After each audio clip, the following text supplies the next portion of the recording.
Welcome to Mojo Radio, the official podcast for MojoInteractive.net. Enjoy the show.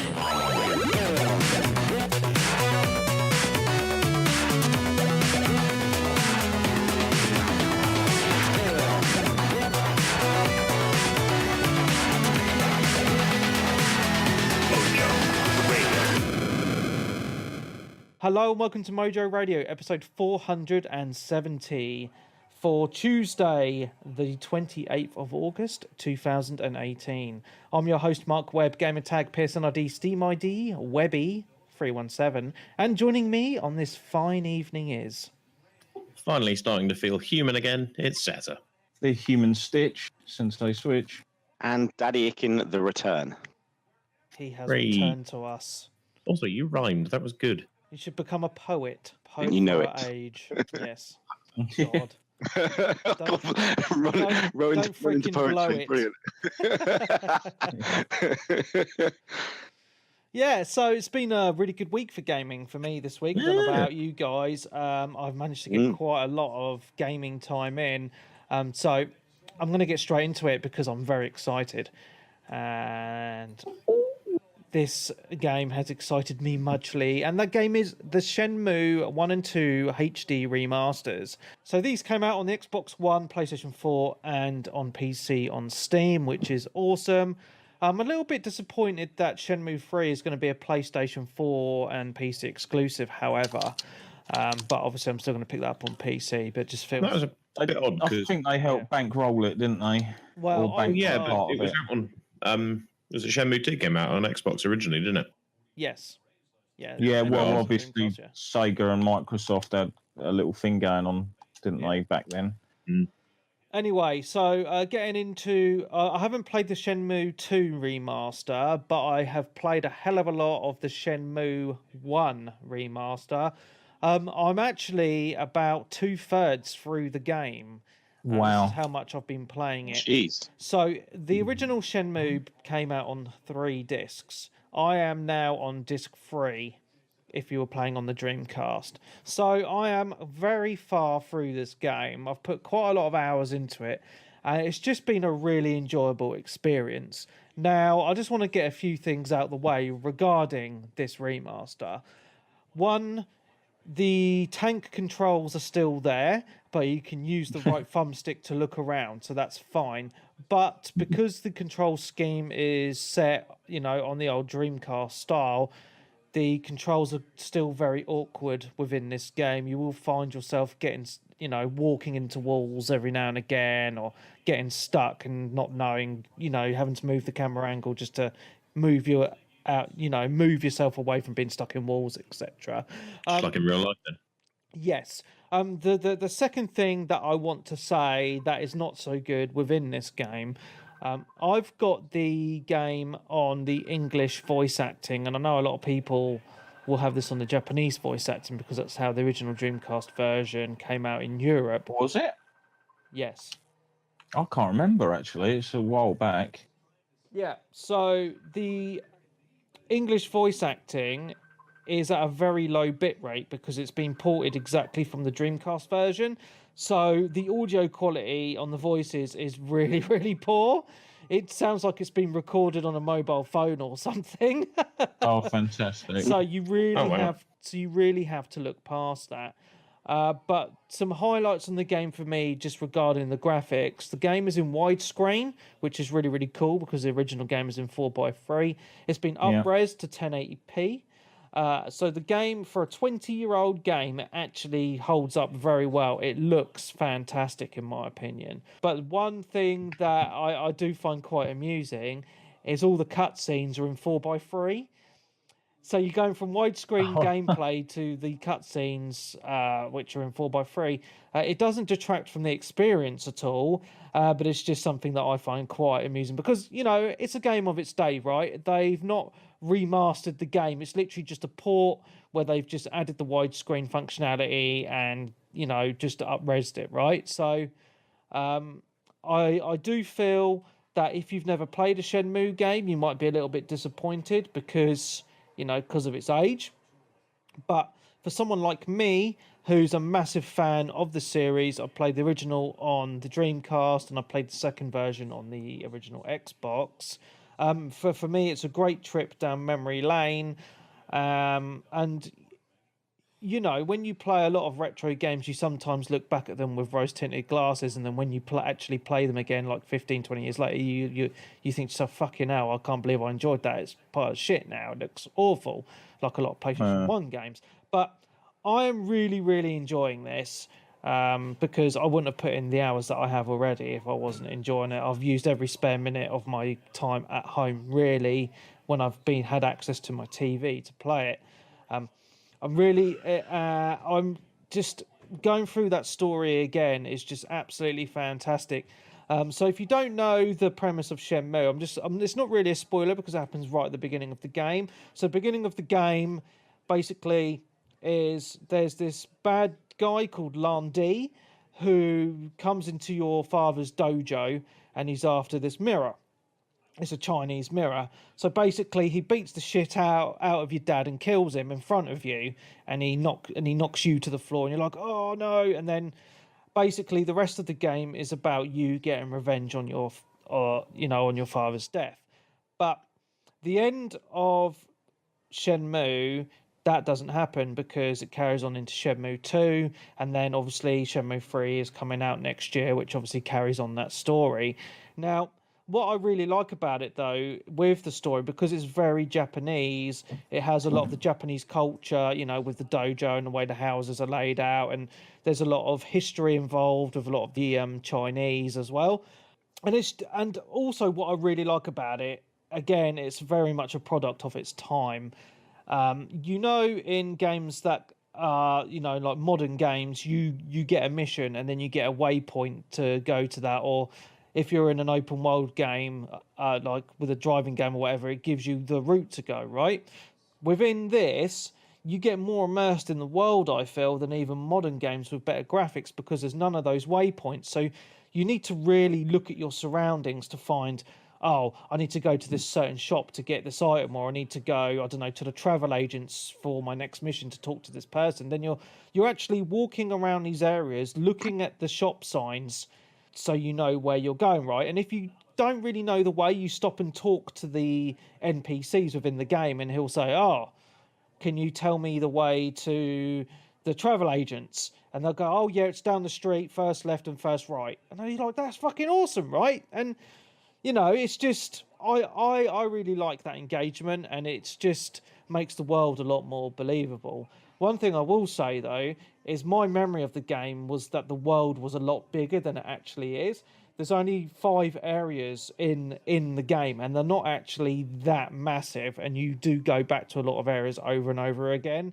But it doesn't... It just takes you a bit to walk around them, doesn't it? If I remember correctly. So one thing I do want to say as well is a lot of the missions are time gated. So there's a real world clock going on. Obviously, it's sped up, or you'd be there for freaking ages, right?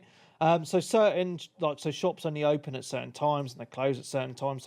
So if you've got a mission to go to a bar to speak to this certain person, or the bar doesn't open till say 6 o'clock in the evening. So if that's your next mission, you're just twiddling your thumbs, just sitting there for like literally about 20 minutes in real life time until the clock goes by. So this is where some of the side distractions come in within the game. So one of the things that I always do is I go to the arcades, and in the arcade you can play Super Hang-On, Space Harrier, darts, you can play pool, you know, there's a boxing game. So I normally like spend my time just distracting myself doing that sort of stuff and trying to get high scores, which is, you know, if you think back to the year 2000, doing stuff like that, playing games within a game, was earth-shattering, mate. It's like, fucking hell, dude. I remember like going to college and being, oh my god, I've been playing this game, and you can play this arcade game within this game. It's like this real world. It's amazing.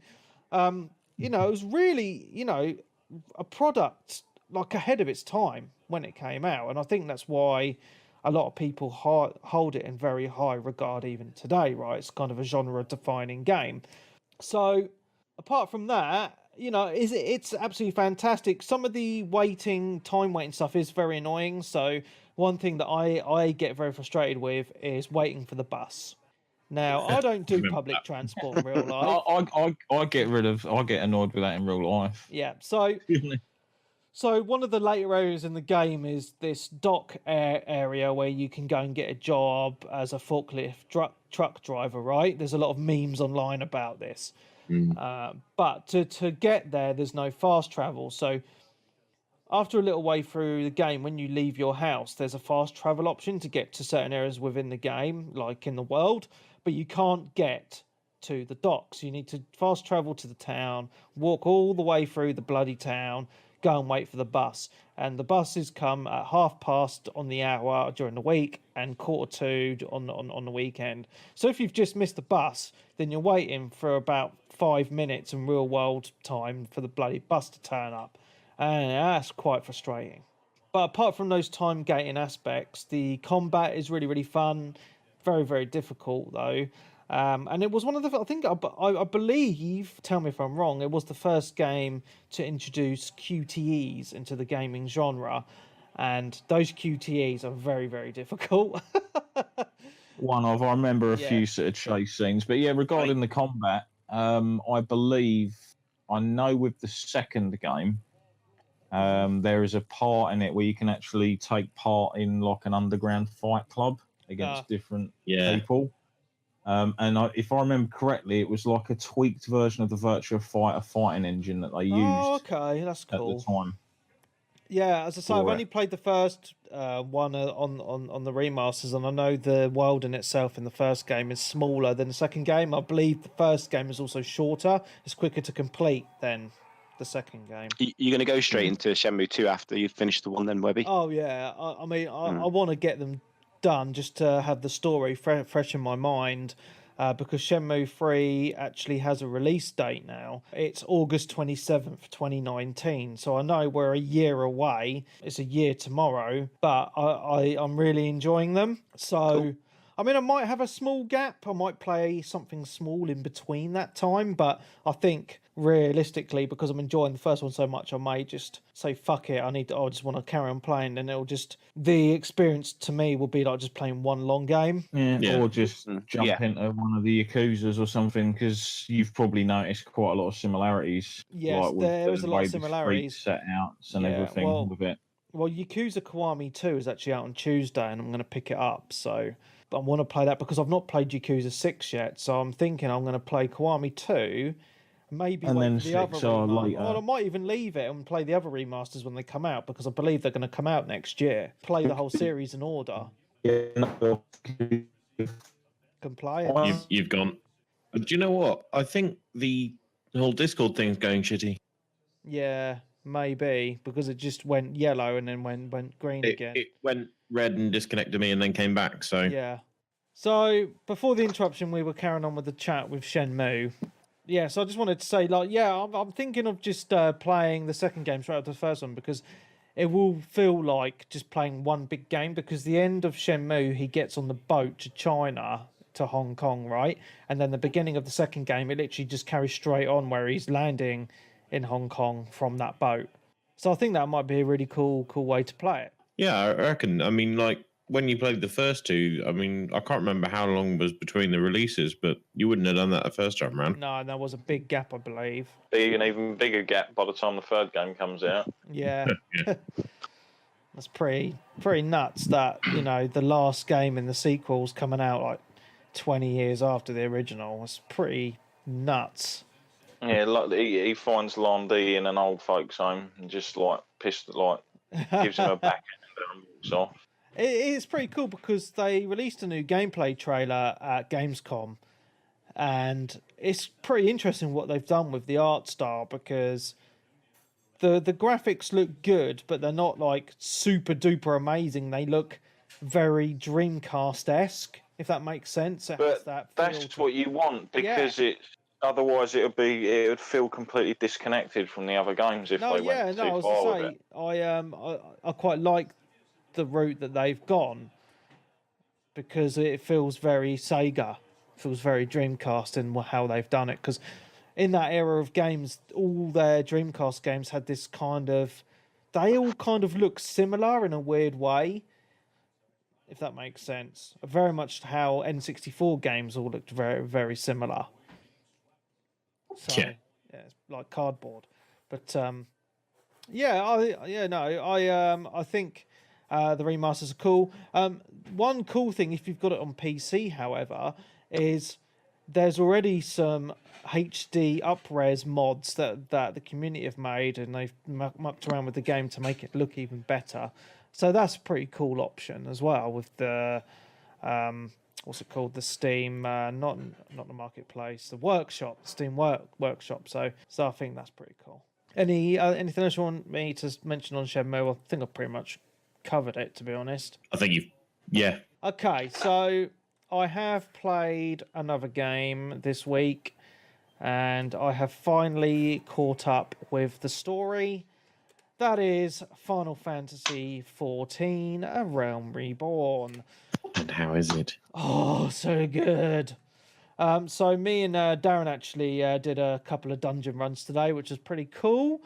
But yeah, I really enjoyed doing just catching up with the story, really. And again, it is really nice for an MMO to be really focusing on strong story content, and I've really enjoyed doing it.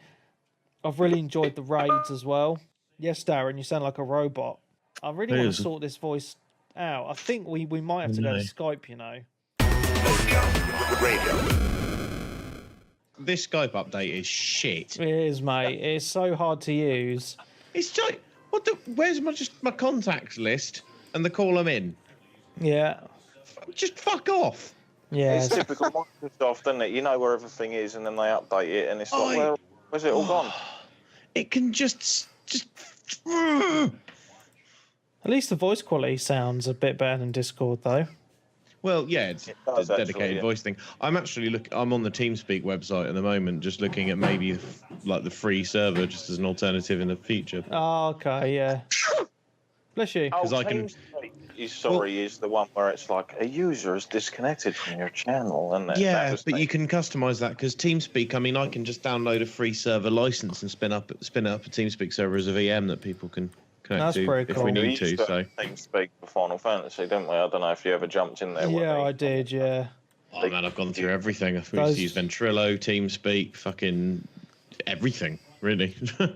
Those were the was good it, old days. I can't remember what it was. I think it was like Trip used to take the piss out of me because I think there was a couple of times when he'd come online back in the day and he's like, jump in the party, and I'm like, I'm in TeamSpeak. Well, anyway, Paul, are you there? Can you hear us Yep, I'm okay? here. Yeah? Yep. Okay, cool. Right, shall we carry on? Shall we try and actually get this podcast done? For it. Are you gonna lose? Will you lose all that? No, because my recording software just records everything that's on my desktop, so that's fine. Yeah, it's just line in, isn't it? Yeah, He's a clever lad. so we were talking about Final Fantasy XIV. I know I've been boring people about this game for 5 years, and so's Darren. 5 years from tomorrow, mate. Yeah. That's when it came out. Wow. But yeah, as I was saying before, we got rudely interrupted by Discord being a pile of shit. Really enjoyed finishing off the latest story content. I've been really enjoying the raids, and I mentioned last week the Final Fantasy VI raids, which were very, very cool, and some various others. So yeah, just been enjoying just grinding my dude, just doing MMO things, and getting back in with Darren and the Free Company, and just doing some stuff together. So that's pretty cool. So that's all I want to say, really. Just enjoying the experience. Hey. Anything else you want to say on Final Fantasy, Darren? Oh, not really. Just basically did the event, like the summer event that was there, like the climbing thing. I can't remember if I mentioned that before. And they've got another one that started today, the Rising, which is obviously like the 5-year anniversary event kind of thing. Oh, nice, cool. And yeah, did you see the video I put into the messaging thing on Twitter? I haven't actually watched them yet, but there were some fan films made within the Final Fantasy gameplay, right? Yeah. So if you basically Google like Light Party, or if you go on YouTube and put in Light Party as one big word, you should come across like 4 little videos that this little guy does with, like, obviously his FC members and editing software and stuff using character models in game, and it's just so clever what people can actually do. Yeah. And the latest one they sort of did it like they're watching a stage show of the events of the game, and then they've got like actual backgrounds and props, and they're actually stood there as though they're playing Final Fantasy XIV, but like the old turn-based style. Oh, cool. It really was really well done. I just thought I'd throw that out there if anyone wanted to go and look at those videos, because they are really great. That's pretty cool. Nice. So I just want to mention 2 other games that I've only played very briefly this week. So the first one is a little game on the PC called Slay the Spire. I know I briefly mentioned this a good few weeks back, but I put about another half an hour into it this week. So I just want to mention that it's a fun little game, a fun little card game where it's basically like a turn-based battle, but you're using your cards to block an attack, and it's basically just infinite floor runs until you pretty much die. I'm not actually sure if there's a final boss in this game or not, but I've only made it to like the 2nd floor, I think, before I've died. But yeah, it's a fun little game, so played a little bit of that, because it's quite easy to play with just one hand. So I've had Marcus when he was sitting on my lap, and I was like, I want to play some games. I've just had him sitting on my lap and playing that, so that's pretty cool. And another game that I've been getting back into, thanks to Kirk joining me on the free weekend the other week, is Rainbow Six Siege. Me just having a few games with him really sparked my interest in just getting back into the game on PC, and I've played quite a few more rounds this week, and been vastly enjoying getting owned by all the experts on there. But it's a good fun game. So, and it's really interesting, very much like Counter-Strike, that this game has held a very big fan base and community for so long, because I believe the game's it's over 2 years old now, and usually with most games they come and go pretty quickly, right? But this game has seemed to stick around for quite a while, which I think is pretty cool.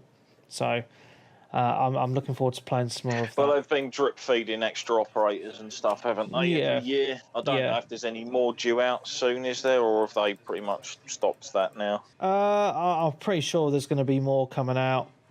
It wouldn't surprise me. It's one thing that Ubisoft does very well, right? They're very good at keeping their games going with content for a prolonged period of time after release.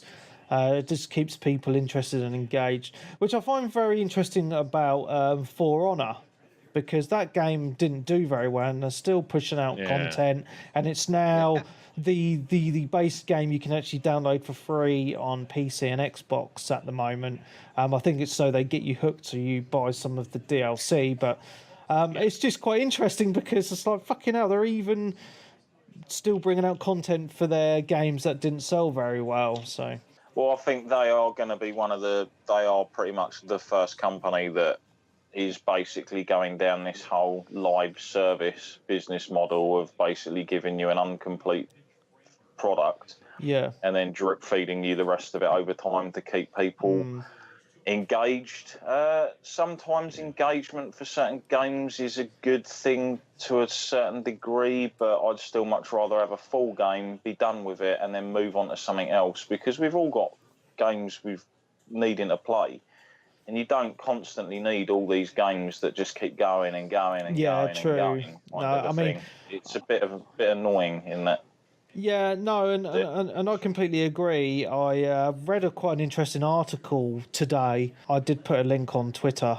It was from someone who says that the title of the article, and I think most people our age should read it, and the title is "The Internet Has Ruined Gaming for Me." And it's very interesting just reading this article, because, you know, this guy sounds like he's roughly kind of my age and grew up playing games in the 90s, and was saying, I used to get really engaged with fewer games. I would spend a lot of time in the worlds and just really enjoying them. And he says, now with the internet, I spend all my time trying to organise people to game online with, and I'm not playing the games I really enjoy because I'm trying to compete for achievements and all these sort of things. So it was quite an interesting read. So If you go on my Twitter, it's Webby317, you can see the link that I've put on there. So it's quite an interesting read. So yeah, I mean, speaking of like obviously the Ubisoft while we're there, it was like they came out the other day, wasn't it, and said like, oh, Assassin's Creed Odyssey is going to be the last one. There won't be one next year or something which for a is while. good. And I thought, well, they fucking said that before, and I thought they were going to do it biannually, which I would be a fan of. I mean, to be quite honest, I still haven't completed the last one properly. They didn't release one for ages after Syndicate until Origins. So yeah, and then I thought they were going to that. do the same thing again, and then it was like, oh, Origins was good. Let's whack another one out the next year. That's and fair. It's like, although hold on a minute. I don't know. Have you seen like the new games? Well, there was an interview on IGN from Gamescom, and it was just some of the Odyssey gameplay, and it does look really good. I mean, it does look good, but it's coming out right around the same time everyone's going to be balls deep or getting ready to go balls deep into Red Dead. Yeah, I think it's going to be one of those games. I'd rather play Odyssey than Red Dead. Personal, I don't know, but yeah, it's more my kind of game. Yeah, I mean, I think it might be one of those games that ends up. It does really relatively well, but it's going to be a one like myself that I'm going to be keeping an eye out for during the Black Friday. I'm not going to go out and buy it when it comes out. Definitely. But first off, that's I picked up the last one. I think it was about 20 quid in the Black Friday sale, and it was only about 3 weeks after it had come out. Yeah. Or 3 or 4. The thing is, I mean, that's really worth it as well because, I mean, 20 quid for that game is fucking brilliant. Yeah, I'm holding out until I finish Origins first, and I think it's going to be a long time until I even finish that with. Yeah, it's perfectly fine. With the current backlog, the DLC as well for it and whatnot. Yeah, I mean, I think as Darren was saying, I think a lot of the general gamers out there are going to have the Red Dead Redemption hype, and that's going to be it's going to be the best-selling game of the year, right? And closely followed. Let me get my words out by. I think Super Smash Bros. Yeah, that's my prediction. But yeah, I mean, the new Assassin's Creed looks cool. I do want to mention while we're talking about Ubisoft as well, just something that I've picked up on my news for this week. A lot of the Division fans are very upset about the Division 2, and it's not about the gameplay because they released a new trailer at Gamescom and a gameplay trailer, and it looks absolutely fantastic, and I will be picking this up on day one. The only thing that fans are really frustrated at is there's this Dark Zone Collector's Edition, and in the UK it's £100.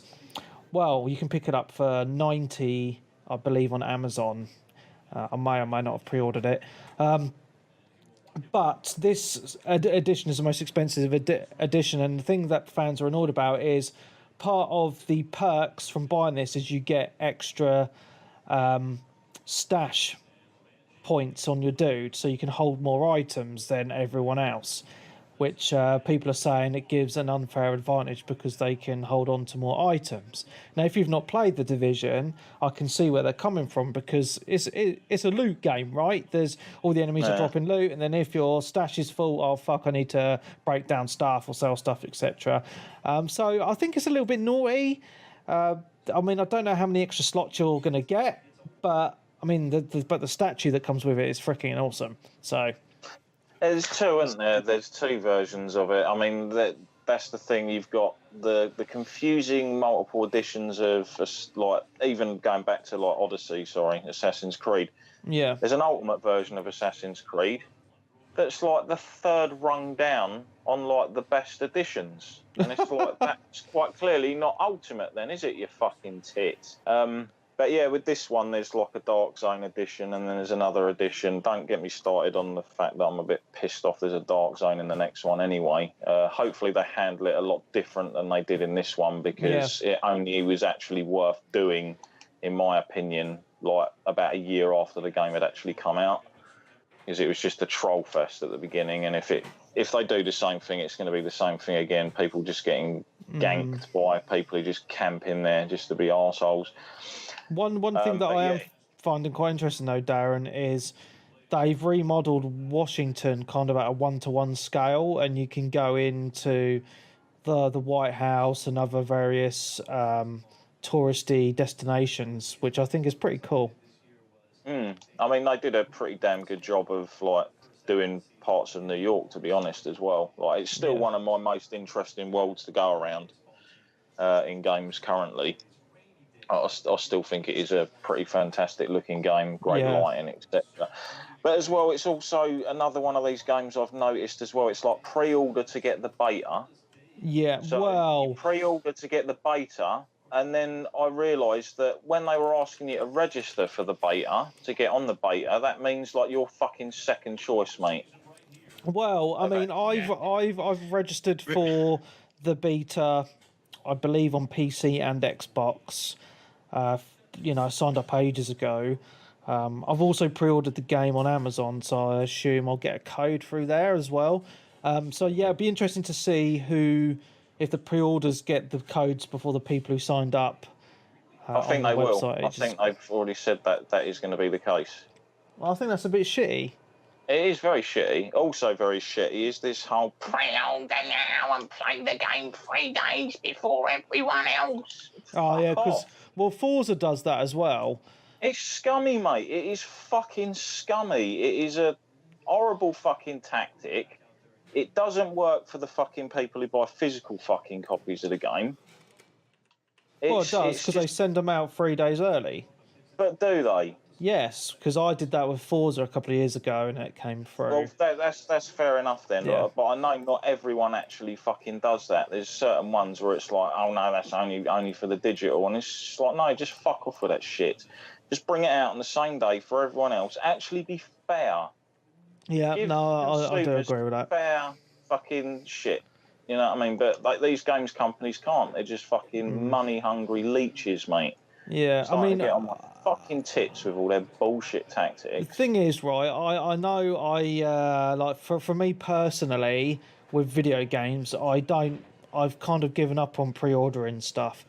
But there's no point as well. Like all these people that are running out, like you'll watch a trailer. And it's like this, like they might say Shenmue 3, and then old Major Nelson will be like, pre-order it now on Xbox. Yeah. It's not out for another year. Why?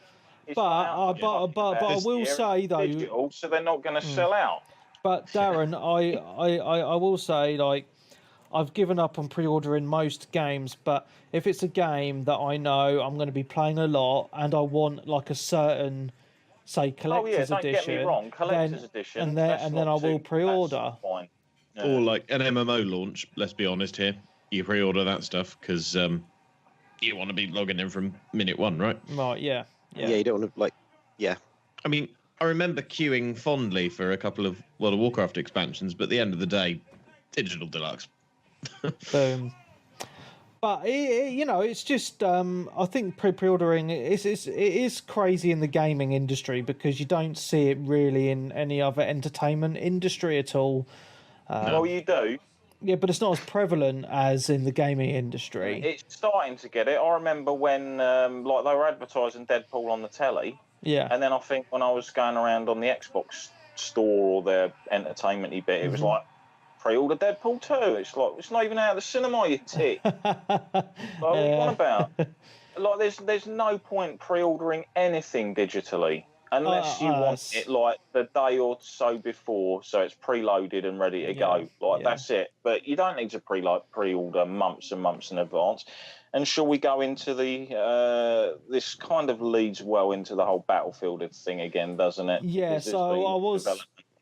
So you're on the same thought train as me there, Darren, because one piece of news as well that's come out in the last couple of weeks talking about pre-ordering. The pre-order sales for Battlefield 5 have been reported to be very low. Now, they're gauging the interest on the game in the pre-orders, which I don't know. I mean, it's hard to say, right? Because people might not just pre-ordering it, waiting for the open beta to come out to see if they like it. They might just want to pre-order it and just buy it when it comes out, right? But I think with the way the gaming industry is, people pre-order a lot of games. So I think it's quite indicative of how well the game is going to sell. Now, DICE have shot themselves in the foot with a lot of the hardcore Battlefield fans by the way that they've been talking to them, mainly through the press and social media.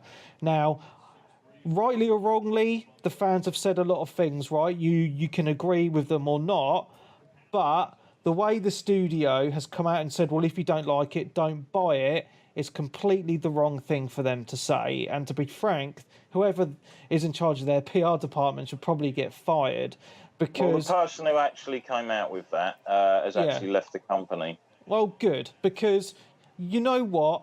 That one paragraph put me off buying the game, because as soon as they said, if you don't like it, don't buy it, I thought to myself, oh, fuck you then. I won't buy your game. There's a lot of people saying that. There's like people that were complaining about The Last of Us 2, and then one of the developers went, well, I don't want fuckers like you playing it then. Fuck off. Yeah. And it's like, oh, if that's your attitude, you're going to pay for that, because like, even when all of the Battlefield stuff was coming out, fair enough, some of the people went a bit overboard with what they said and everything, but you don't just brush them off and just go, oh, you're a fucking chauvinist, and start calling them names. That's your customers. Yeah, they're the people who buy your products, who put food on your table. You don't attack them. No, otherwise they're going to go somewhere else. That's it. I mean, like the game when it was revealed looked more like that cancelled Gearbox Furious 5 or whatever it is than it did a Battlefield game, in my opinion. I mean, so you can understand why there was this huge sort of like slight backlash. Yeah, I mean, it's just quite interesting how this thing has unfolded, and it just shows you the power of, to some extent, the games media, but mainly social media, right? Because a lot of, well, most hardcore gamers are very expressive on social media. They're on it a lot, right? So you know, it's a very companies just have to be very careful on what they say. Much like we should be very careful. Has to be very of course, careful of what you say. Yes, of course, but more so companies that have a big audience, because people will take a lot of what they say personally. Now, moving away from that, there was actually some more gameplay that came out of Gamescom, and it actually looks like just a lot better. Just like a Battlefield game, right? So they showed some tank gameplay, and they showed just the gameplay of running around, etc. It does remind me of Battlefield 4. You can tell they're using the same Frostbite engine, etc. So it actually looks like a pretty fun game. Yeah, it looks good. I mean, RTX aside, we'll get to that later, I guess. But even with that off, it's a pretty looking game, and it does look like it runs well. You know, but I'll give it. I'll probably sign up for the open beta anyway. Yeah, so. I'm going to give the open beta a go. But the way I'm feeling now is, even if I really enjoy the open beta, I'm still not going to buy the game, and that's just my mindset on it. Unless there's something really amazing that's going to change my mind, I'm kind of stuck in my mindset on the purchase of this game. Now, I mean, we haven't obviously got to the topic. I mean, you talked last week about that the analysts had predicted the pre-order sales were weak or whatever. And then this week, bearing in mind this is all complete and utter hearsay, like it's just what we hear on the net or whatever, it could be bollocks. But people now are saying that the pre-orders are 85% less than the new Call of Duty. Lols. Which is a shocking amount. Like normally they're like 20% less, and I think with Battlefield 1 they were actually higher. Yeah. It is amazing that they haven't learned from Star Wars Battlefront 2 that came out last year, when we had all this last year. Bad press, game was good, but with the loot boxes being so corrupt as they were, and they just haven't learned, and bad PR, and they haven't learned.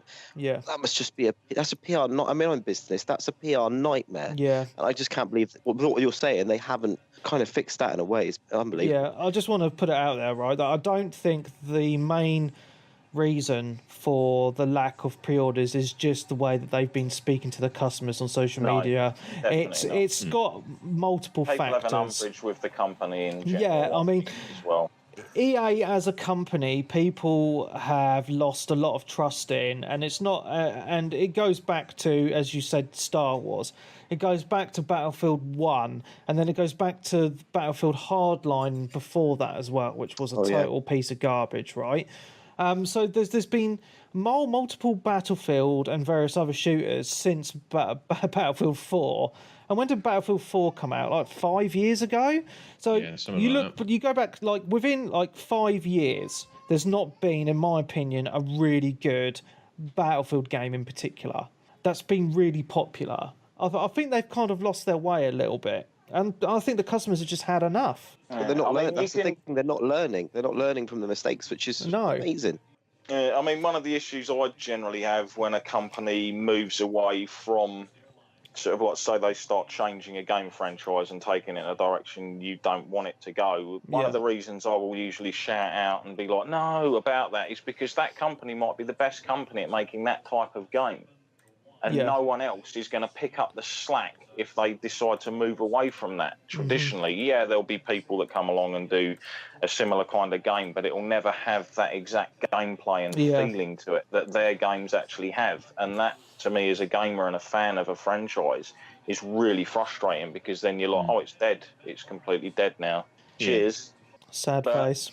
Yeah, also, personally myself, obviously I never want people to lose jobs or anything over anything, to be honest, at the end of the day, but I do like to see the customer and consumer fighting back. Yeah, because things like this, things like, there's a few things going on now recently with the various forms of media where consumers are starting to actually fight back now and saying to people, no, this is what you want, what we want as a consumer.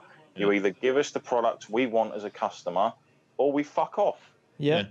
Because, I mean, it's all well and good saying that you don't want people to lose their jobs and anything, but at the end of the day, it's our money, so we have the right to decide what we do with it, right? Yep. Yeah. And if you're not selling a product that we want to buy, then we're not gonna. I completely agree. I mean, everyone knows with EA, with me, as I said on the last podcast, I use EA Access the way it's supposed to be used, and I will not buy an EA game. Haven't bought one for years, but I've always played these games because I just play it on the Access. But that way I'm still funding them a little bit. I'm still playing the games I want to play, but just a little bit more down the line. But I will not buy an EA game outright. No chance. Won't happen. But Battlefront 2, I think Star Wars Battlefront 2 comes on EA Access next month. I haven't played it yet. I'm looking forward to playing it. But you still get the 10 hours. The 10 hours of the new releases you do get anyway. And to be honest, at Christmas time, 10 hours of a new release, that's enough for me anyway. Yeah. Also, to be fair, in terms of like thinking about keeping people in jobs as well, it's not such a big problem, because by the time a game is released, the guys that built it have already been paid. They've already had their salary and stuff. So sales really just kind of, it's for the suits to reclaim and think about, future projects. But and a lot of the games industry uses contractors for the time that the game's in development, right? And then they just fuck them off. So the contractors aren't going to give a shit. No, they've already had their money. Yeah. And to be honest, they're the ones that are actually doing most of the work. So, meh. Yeah. The guy that actually left, was it Patrick Soderlund or something? I might be getting his name completely wrong, even though I've heard it mentioned loads. Anyway, the bloke who came out with this statement, if you don't like it, don't buy it. He is the guy at EA who is basically pretty much solely responsible for loot boxes and Ultimate Team and all of that shit. Ultimate Team is actually a big money maker for EA. They make millions on that. Yeah. Because fucking idiots spend money on digital cards. It's ridiculous. But there we go. People do that on their phones as well with these like strange gacha games and stuff that I just never found the appeal. I collected trading cards and stuff as a kid, but they were physical items. You used to trade them with your mates. So I just want to say, though, before we move on to what Matt's been playing, just one other piece of news from Gamescom that was pretty big, and I know you very briefly touched on it, Matt. That was the news about the new line of NVIDIA graphics cards. Holy shit. So this is called the RTX series, and the best card in that series is called the RTX 2080 Ti. Now, that's selling for roughly £1,100. It's about $1,200. Yeah, so I think I've seen it on scan for, I think the cheapest one was £1,149. It's something like that, yeah. And they range up to, I think the MSI overclock one is something like 1,400 quid. That's a lot of money. Yeah. For a graphics card. Yeah. A lot of people don't spend that on a whole PC. So no. That is a fuckload of money. Now, the interesting thing was, I think the reason why it is so expensive is because I watched the live stream on Twitch, and they were saying, "Oh, these are super powerful, blah blah blah blah blah." Don't be throwing your old graphics cards away, though, guys. I mean, because the main thing for this is this new thing called ray tracing. Yep. So, Matt, do you want to explain ray tracing to us? Okay, so in a nutshell, computer graphics, the way they're done at the moment, is done by a process called rasterization, which basically takes the 3 points on a triangle, which is on a surface of an object that's being rendered, and then those 3 points will be presented towards a pixel. The GPU will basically compute what you're seeing through that pixel, right? But it makes lighting and reflection really hard to do with current technology. So what they've come up with is a technique called ray tracing, where you have specific light sources outside of the visible frame, and what the GPU will then do is basically compute what the ray will bounce off, go through, and then end up looking like by the time it hits that pixel. So it's a completely different GPU pipeline. Basically, they're using technology that they've been developing for about 10 years, and it's really cool stuff. It is, if you watch the Twitch stream or if you watch it on YouTube, it is fucking brilliant. Yeah. But the problem is that because it's such a new technique and because people are only just starting to get to grips with it, it's going to be 3 or 4 years before we see, game devs properly harnessing this stuff. So whilst these new GPUs, like the Turing chip that they're made, which is huge and shiny and amazing, it's just not going to be there yet.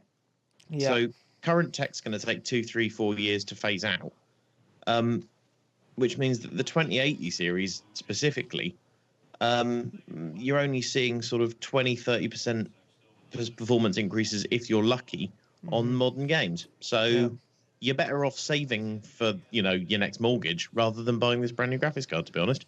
Yeah, so but what they showed off though was a few demos. So one of them was Battlefield. Yeah. This isn't the one with the eye reflections. Yeah. What is the point? You're never going to see them.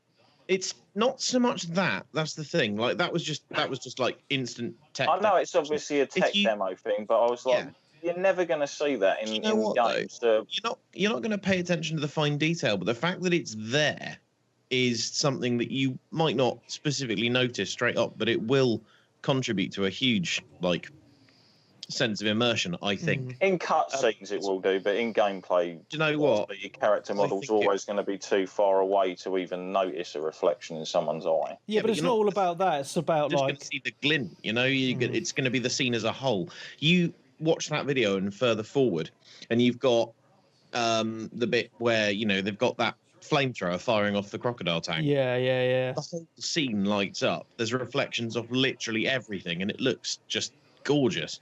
There's the end of that. There's 2 bombers that are being shot down, and a V1 crashing in the center of the street, and just everything lights up, and it is super immersive.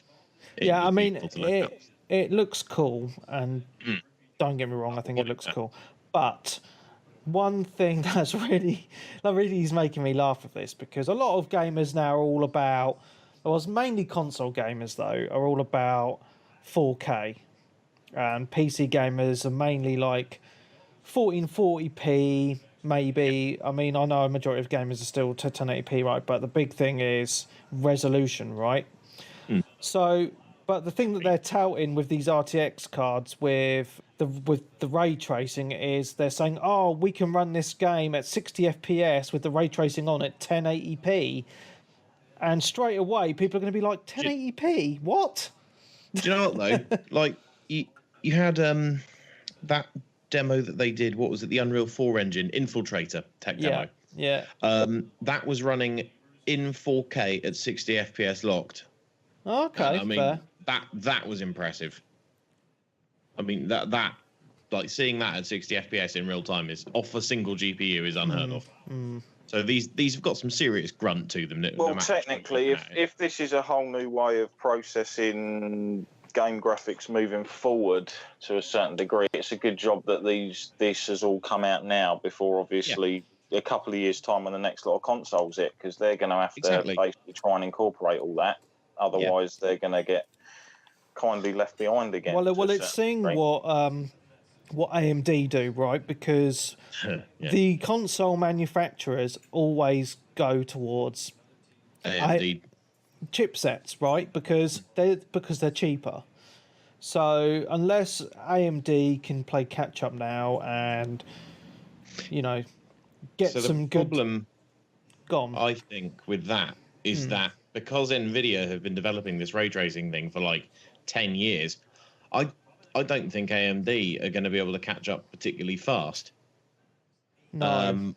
Because obviously they've kept it pretty well under wraps for until like the last year or two. Yeah. So unless AMD are working on their own stuff in the background as well, I don't know how they're going to pull up this one within the next year or two. Yeah, this is interesting. Yeah, I mean, because the thing that I was thinking about when I saw the video was, I wonder if the next gen consoles will incorporate this somehow. Yeah. Well, I wonder if they'll remake BioShock using this. Enough BioShock. Yeah, so that's what I wanted to mention. For PC gamers, of course, it looks amazing, but it's very expensive. Personally, I will not be doing the upgrade. I'm very happy with what I have, and I will be for at least 2, maybe 3 more years. So that's pretty cool.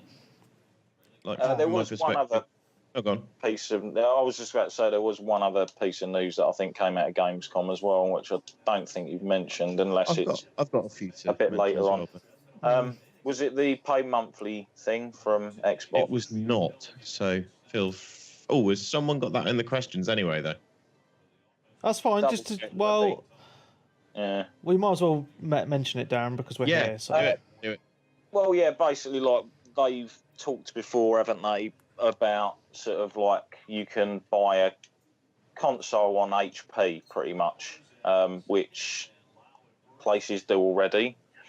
But I think this you do through Microsoft itself, and it obviously comes bundled with Xbox Live Gold and the Xbox Game Pass kind of thing. Yep. But yeah, that was quite basically interesting. pretty much it.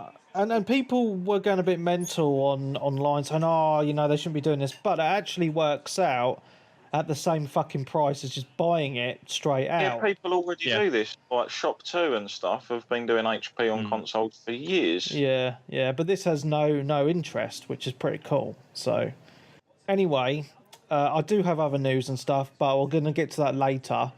Matt, talk to us. So, cool. Obviously, very excited about RTX. This is all good. But, like Webby's just been saying, being a proud member of the PC Master Race, I personally won't be upgrading yet. I don't really upgrade my graphics card every single generation, although I did jump from a 970 to a 1080. But at this point, I haven't got that much money to spare. And to be completely honest with you all, I don't see the point in upgrading just yet. Next generation, like the 2180s, whatever, there's a good chance that developers might have been able to cotton onto a lot of the new tech that's coming on. So, Well, I think there's this misconception from non-PC gamers that when you build a PC, that you must upgrade every bloody year. That's just not the case. No, definitely not. No, I know that from someone who used to build PCs at work. He used to generally run out and buy all the, like I say, he used to run out and buy the cards, and he'd be like, I just got the brand new so-and-so. I think it was the Titan or something at the time that he was banging on about or something. And I was like, excellent. I said, does anything use it yet? And he was like, no, not for about another year or so. Like, what'd you buy it for? And he was like, I'm just impulsive. I was like, right, fair shiny. enough. I mean, I'm due sort of within the next sort of year or so to upgrade my CPU, which means that my motherboard and my RAM will have to go with that. But, I mean, it's fine for the while, so not a problem. But I've had my graphics card, when were they released? Last year, I guess. So I don't feel the need to buy a new one just yet. But that's that. if you were upgrading from a couple generations ago, you were still in the 6, 7, and 800s, whatever, then absolutely, if you can spare the cash, go for it, because you're not going to lose out, apart from on the bank balance. But hey ho. And if you wait, it's cheaper. Exactly. Yeah. Never buy them on launch. No way. Not unless you're obviously a bit of a YouTube celebrity or something who does loads of gaming and you can afford it. Yeah. I mean, there's some seriously cool tech that they've implemented for the first time with the RTX cards, and that's absolutely brilliant. And like, from a proper tech nerd like me, it's superb, and I'm just frothing at the gills. But I have to wait, and I'm going to, and it's fine. So onto the other stuff of games I've actually played. Lot more World of Warcraft, surprisingly. Nice. Mainly just been preparing at the moment for raid release, so I've been dribbling my way through dungeons, trying to remember how to press my buttons in the right order, and just sort of just getting used to the world and the way things work now. I've actually been dabbling with the idea of leveling one of my alts already, just because I can, I suppose. I mean, I've had really good luck with gear drops, so I'm basically almost ready to raid the second it comes out, which is nice. Which I believe is September 5th in Europe. So cool. Watch this space. But yeah, other than that, it is literally just twiddle your thumbs, wait for the right gear to drop, and just grind the same dungeons for a couple of weeks, which is not a problem. Grind your dude. Exactly. Grind your dude and hope that RN Jesus is with you. Yeah. So, I mean, absolutely loving Battle for Azeroth. It is an absolute triumph of an expansion this far in. It's been a completely painless launch, which is good. I mean, I think a couple of servers had problems, but, at the end of the day, it wasn't mine, so I don't care. Yeah. Well, I mean, let's be honest here. I could play, so no. Yeah. It just feels right, and that's good. That's good. It has reviewed well as well, which is good. It has, and I like to see, because I use PC Gamer reviews as just a benchmark for pretty much most things, and it's nice to see that they haven't gone all frothy insane and given it like a 95% review from the get-go, because they did that for Warlords of Draenor, and that turned out to be a bit wank. So, it's nice to see that they've actually learned from that and gone, well, we'll reserve full judgment till later. Because I think it's an MMO. You can't just give it a straight up score. You just can't. So that's that, really. But enough, wow. I have been dabbling in a few other things as well. There was a big update, well, a moderate update for Warframe this week, where they have released a brand new Warframe. Ooh. It's called Revenant. It is shiny, and it's basically constructed from bits of old sentient robots that keep popping up in the Warframe universe. It's got mind control and lasery powers type. It's a pretty cool looking thing. I haven't actually leveled it yet. I've just watched the vids, but I will be playing it soon. So I'll keep you posted on that one. But it's also been released with a new weapon as well. I think it's like a plasma shotgun flamethrower thing. So I think there's a lot of potential for some pretty hefty destruction there, and I'll talk about that more next week when I've played it. So keep warframing. Everyone needs to keep warframing. What else? I have dabbled in a game called Graveyard Keeper today. Yes. Dungeon Keeper. I've heard about. Yeah, it's on. It's like Stardew Valley, actually. It's more like Stardew Valley than Dungeon Keeper. It's the idea is literally you after a short cutscene you wake up and you'll find that you've been given the task of taking care of this small graveyard in a small. It's like a macabre version of Stardew Valley. Absolutely, yeah. It's really grim and weird, and to be honest, like PC Gamer have done some fairly amusing journalism on it. They're saying like this couple of hours playing Graveyard Keeper has turned me into the most evil game character I've ever experienced. You need to get materials for crafting, and at one point you realise that actually the only way I can currently obtain meat is off the freshly discarded corpses that I'm supposed to be interring in my own graves. Oh, lovely. Well, they won't be slim here or there, will they? No, exactly. And your best mate turns out, well, not even turns out to be, is a disembodied, possessed skull with a serious alcohol problem. Nice. The first time you meet the village's inquisitor, he asks you if you'd like to go and watch the local witch burning. So it's pretty dark, but at the end... And all he does is he just goes onto Twitter and he just selects a random person and sets the local lunatics on them. Yeah, pretty much. It's Russian troll fest. But there's a lot of depth to it because you gain experience for doing different things. Obviously, there's a really deep crafting tree and, various different resources and things. But there's also 3 different types of experience. So you get red experience points, green ones, and blue ones for doing specific, like red is physical, green is for like agriculture, and blue is for like spiritual stuff. So you have to sort of spread your time equally amongst these things if you want to progress properly. Otherwise, you'll end up just being able to build all the stuff, but not do anything with it, if you know what I mean. I know what you mean. Yeah, it's actually worth a bosh. I like it because it's quite dark and interesting. But I'll definitely be playing a bit more of that because Stardew Valley's great, but it is very cheerful. So, I know it's because it was on the Xbox this week. It went just straight into the past, and I saw it. I haven't downloaded it yet, but definitely sounds like something I might have a little go on. Absolutely, it's a nice little crafty.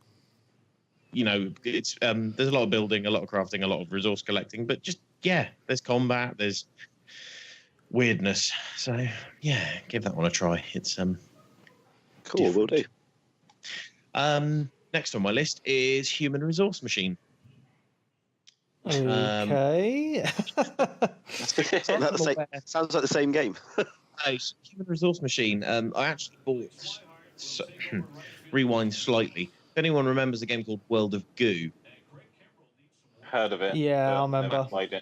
The devs that made World of Goo made a game called Human Resource Machine, and they've made sort of a sequel to that now called 7 Billion Human. But the idea is that it's one of these edutainment games that teaches you the basics of coding, essentially. So in Human Resource Machine, you're one employee and you're given a series of tasks according to what office floor you're on. And the idea is you write a little program of it from little code books. So this kind of relates to me wanting to start dipping into coding at work. But it's actually quite enjoyable because it's essentially just a puzzle game.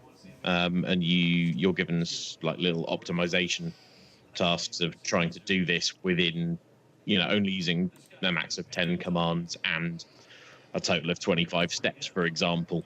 And it's stuff like just little number processing things or discard the letters and only have the numbers in your outbox. But it's a nice little puzzle game.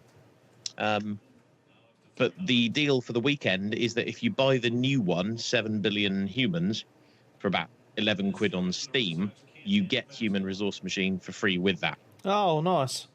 So basically, absolutely both of those games are worth £6 or £7 each. So, if that's the sort of thing you're interested in, then give it a bosh because it's fun. Nice. And you'll learn something in the process as well. Because, it's the basics of coding. Almost assembly code type stuff. So, that sort of thing. What else on my list?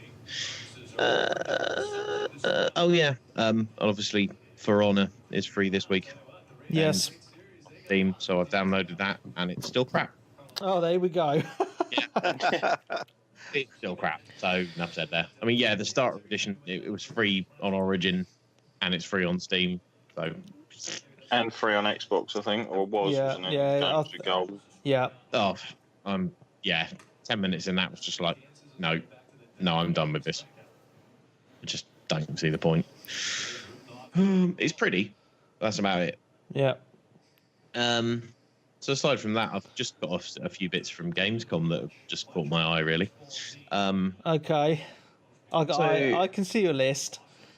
It's there's not a huge rant on each thing. Well, you're gonna make me rant in a minute, so that's fine. I'm not. I don't think. But I could see your rant if that's what you're on about. Yes. So let's just kind of dispense with that rant because I don't really think it matters. It matters to me. But it's just, yeah. What's this? I'm intrigued now. I am. The stuff I got from Cyberpunk is that I was reading the IGN stuff, so I wasn't really watching the full interviews, and I've just seen a bit of gameplay. But the idea, they had one of the PC Gamer guys who got his hands on 45 minutes of gameplay, and it was just they were basically just asking him what he thought of it. And to be honest, the whole thing just looks fucking shiny. There's loads of customization options. It sounds like the world they've created is really, really deep. And they've gone for a first-person RPG experience, a bit like the sort of Deus Ex kind of thing, but with Witcher-level writing. Now, if you're going for it from a PC gamer, you should be interested in knowing that the facts that when that game comes out, it should be a benchmark for a PC. Oh, game. yeah. Yes. Well, very, very much like the Witcher 3, right? That was... Yeah. You needed some impressive hardware to have that looking super amazing. To be completely honest with you as well, when The Witcher 3 came out, The Witcher 2 was still a valid benchmark for PC hardware. Yeah. Because it still looks bloody good. And the fact that they are trying to stay quite faithful to the tabletop game that Cyberpunk is based on, Cyberpunk 2020. Oh, nice. Because all the stats match up, all the world choices, the skills are sort of the same. Because you're going to have sort of essentially talent trees, and you're going to be able to put experience points into leveling up active skills that you can use in and out of combat, which is nice. Everyone loves a bit of skills. And one of the actual base fundamental stats in this game is basically cool. So aside from, like, your stamina, your strength, your charisma, whatever, there is a cool stat, which can be modified by what you're wearing. That's awesome. Like, there's certain areas of Night City is what it's called, and there's going to be certain areas that you won't be able to get into if you aren't cool enough. Oh man. Well, or something, it's just, it all runs into that, and I just think that's a bit of fun. I'm gonna make my guy the coolest dude in town. Exactly. As long as it's doesn't go on like the whole thing on 14, Final Fantasy 14. There's a fashion report thing where it's like try and dress like this to get the best stylish points. Oh, you look like you've just rolled out of fucking Oxfam's charity bin. It's terrible, mate. I'm not sure. After a while back called Trial of Style, and that's a transmod competition. I'm not sure if you've heard this, Matt, or not, but there's rumours that as part of this game you can swap your body parts out for mechanical parts. Yeah, it wouldn't surprise me, which is pretty cool. I think that's very cool. Like, it's a cyberpunk game. The whole thing is around biomechanical augmentation. So, half human, half robot. Meep Morp. I am a robot. Captain Engage. Yes. And I love like cyberpunk sort of stuff. I mean, Deus Ex, especially the original one, is just some of my favourite games ever. Yeah, I love the Deus Ex games. They're just absolutely fantastic. I just love that style. It literally is just cool. It is just nearly as cool as me. I mean, a lot of us are hoping to go into sort of like an open world Blade Runner. Yes, that would be amazing. Original Cyberpunk 2077 trailer, which was that woman with the bladey arms and the slow motion bullets and stuff. Yeah. The two pieces of feedback the 3 pieces of feedback from that were basically Blade Runner, Edgelord, Ghost in the Shell. So, yeah, there's going to be some fun stuff. So the fact that there is vehicle combat in it as well is quite. That's pretty cool. Yeah. Can I have my moan now? You can have your moan. Okay, so obviously we know that Cyberpunk 2077 is going to be a massive game whenever it fucking comes out. I don't know what the release day is. Some point next year. Yeah, I think. Yeah. Yeah, I think you can say next year. No, I think it's going to be the year after. Okay. I can see this game being technically I believe this is going to be one of those games where it probably will come out on the Xbox One and the PS4. Obviously, pretty much going to want the X or the Pro versions of those, but I also think this is a game that is going to bleed in and come out as early releases for both of their next-gen systems as well. Maybe. I mean, February, March 2020. 20 when? Yes, yeah, that February, March 2020 would be pretty sweet, pretty nice. It would also be quite cute because it's based on Cyberpunk 2020, right? Yeah. Lols. Oh, right, yeah, cool. Yeah. So, think of that. So that's all well and good. So we know that this game is very much hyped, and the gaming press, if you want to actually call them press, I just don't see them as that at all. I see them as people giving opinions. It's going to be hot, right? Because they want to generate viewers to their websites, right? So I was fucking fuming. And I shouldn't have been, because it was fucking clickbait. So Eurogamer, which are a website that I generally feel are a pretty good website to go on to get gaming reviews and news, etc. A lot of people get news from Eurogamer, actually. Yeah, they did the most fucking shittest interview with one of the developers I've ever seen on a gaming website in my life. The whole interview didn't even ask about, what's the gameplay like? What's the feel of the game? They spent the whole fucking interview grilling, and I mean fucking grilling, the dev from this game. One about the tweet that they put out last week, which I actually thought was pretty funny, but they were, which they actually retracted and apologised for. They wouldn't let that fucking go in the interview, right? But then they spent the whole interview asking about gender fluidity within the game, and if there's going to be options for like a third gender, and are the characters in the game going to use the correct pronouns so people don't get offended? And I was like, are you fucking kidding? This is completely fucking insane. I can't believe you're asking. This is why nobody takes most gaming journalists seriously anymore. Oh, it's like it's the flavour of the month at the moment for this to be popular. And all these websites are just banging on at people about it. I'm like, leave this poor dev alone. He's just making a fucking game. He probably doesn't give a fuck about all this. Tell the stories they want anymore. As soon as I read that, I was like, Eurogamer website is fucking dead to me. I can't believe they fucking even put that on their website. It's not even about the game at all. What they were asking. I kind of blame modern internet culture for this, and the fact that this has to be a necessity. Eurogamer and CD Projekt Red have clearly had to put themselves in a standpoint where they have to make their best intentions for this known, because if they don't, some bunch of basement-dwelling trolls somewhere are going to pounce on them and rip them all to shreds. Well, this is what happens, because they'll basically go, oh, well, you haven't done this right, it's not very politically correct, I'm triggered, I'm offended. People have the right to identify or be referred to as who they want to, but at the end of the day, trying to effectively tell a story in as open-fashioned as possible. And also, they're just going to alienate, a majority of their consumer base, right? Because people are going to be like, well, this is fucking stupid, I'm not going to buy your game. I just don't get it. It's nice to know. I've always said it's nice to know. I mean, at the end of the day, being an RPG like that, it's Cyberpunk, for crying out loud. It's pretty obvious you could probably create the type of character you want to play as. Yeah. Completely agree. That's just a fact. Who and what you want to be. So I'm not having a go at the game devs here, because I think I trust them to make a great game. But the thing that I'm having my moan about is just games journalism, and just journalism in general at the moment. It's just over the top, fucking leftist bullshit that pisses me off. I'm fine with the left wing in general, because but it just annoys me that the culture has gotten to the point where you now literally have to make outspoken comments about everything just to make sure that some sweaty bastard in a corner isn't going to leap out at you and tell you you're incorrect.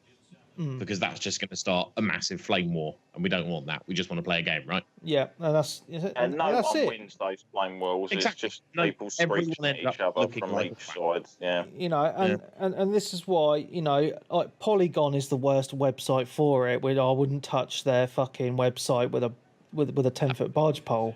But on an Eon.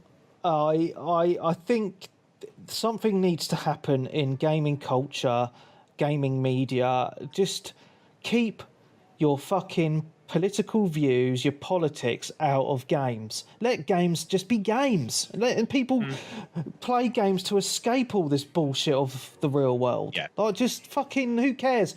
Like, just get it away. And it's the same thing I'm seeing in films and TV now. It's like, I don't really want to see it. I don't really give a fuck about it. I just want to use it as a bit of escapism. That's my moan out of the way. Journalism is always out of hand at the end of the day. That's the thing. And they're always going to piss somebody off. It's just... Everyone these days kind of wants to please everyone, and you can't. No, that's it.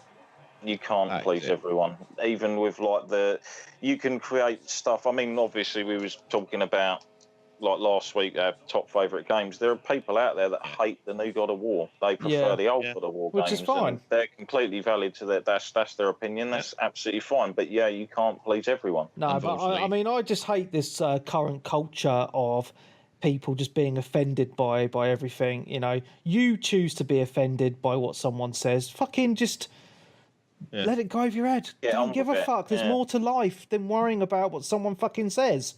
It's just... I don't get it. Group of people, though, that have pretty much always got their own way because of the way things have changed since, obviously, we were brought up, like our age group and stuff. You get participation trophies for shit now. And when they don't get their way, they kind of can't deal with it. Like, we've seen that with the whole election in America recently that's basically lit a fucking powder keg under a lot of this kind of shit that's going on. Yeah. Anyway. I mean, you don't have to like what's happening out there, but you don't have to. But it is happening. But, just fucking deal with it. It will end. At the end of the day, you just got to make the best of what's available. It might be a shitty situation, but that doesn't mean it has to stay shitty for you, because you can always act on things. Anyway, shall we talk about more Gamescom? More Gamescom. It's only just little snippets from here and there. So Cyberpunk, we talked about Battlefield 5 anyway.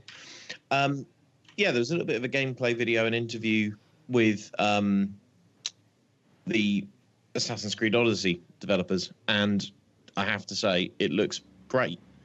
It looks like, honestly, they've just learnt from playing Origins and just gone full on RPG. There are, big damage numbers. There's really cool boss mechanics. And they seem to have really nicely mashed together Greek history and Greek mythology. So, it might not be the greatest Assassin's Creed game ever, and it might not be as good as Red Dead, but I'm definitely going to play it. So it definitely has my attention.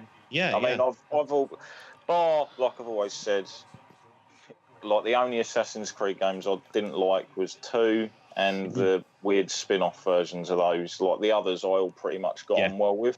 Yeah, absolutely. So this I'm like really looking forward to, but unfortunately, due to the fact of all the games coming out around that time, it's not going to be one I pick up on release. No, that's fair. I think it's one that I probably, to be honest, I don't think there's many games coming up that I will pick up on release just because money. But it's one of the earlier ones that I'll pick up off the list at least. So that's definitely looking really, really promising. And the devs really sound like they've put a lot of time and effort into it. They've had like proper historians on the payroll working with their dev and art team. So they've clearly put a lot of effort into.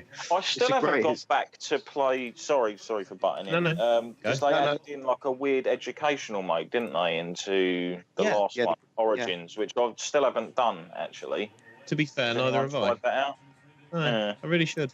What were you saying, Paul? I'll let you know. I might give it a bosh next week. No, I'm exactly the same. I'd like to get through Origins first before I pick up Odyssey. But yeah, it does look good. It's just, it as you said, it's in a bit of a crammed month though. September's looking very crammed. Red Dead, I think Tomb Raider as well, I think, and Forza as well. Yeah. Tomb Raider's very early, isn't it? Tomb Raider like next week or the week after or something? Yeah. 2 weeks. Sure. Yeah. But no, it looks good. I'd like to get through Origins by Christmas and then hopefully get it to Christmas present. Absolutely recommend you do that, because Origins deserves to be completed as a whole before you then go on to something else that's also going to be really bloody good. I think it looks like it almost goes straight into Odyssey. Yeah, it looks like using the same graphics engine and everything, doesn't it? Same graphics engine. I have a feeling there are characters that do carry across, but I'm not certain. Yeah. But just from what I saw in the bit of a cutscene today, I'm just like, I think that's the same guy. So, and it would line up because obviously there's Greek influence in Origins, right? Yeah. So you never know. Yes, but do play Origins and finish that before you start Odyssey, because I think otherwise you're splitting up 2 potentially bloody brilliant storylines. Well, and just 2 massive games as well. And 2 massive fucking games. I mean, the guy today did mention 100+ hours of gameplay before you start properly on endgame stuff. So, yes. Wow. And there are silly endgame numbers by the looks of it. Like crazy special attacks and like hundreds of thousands of damage, which is great.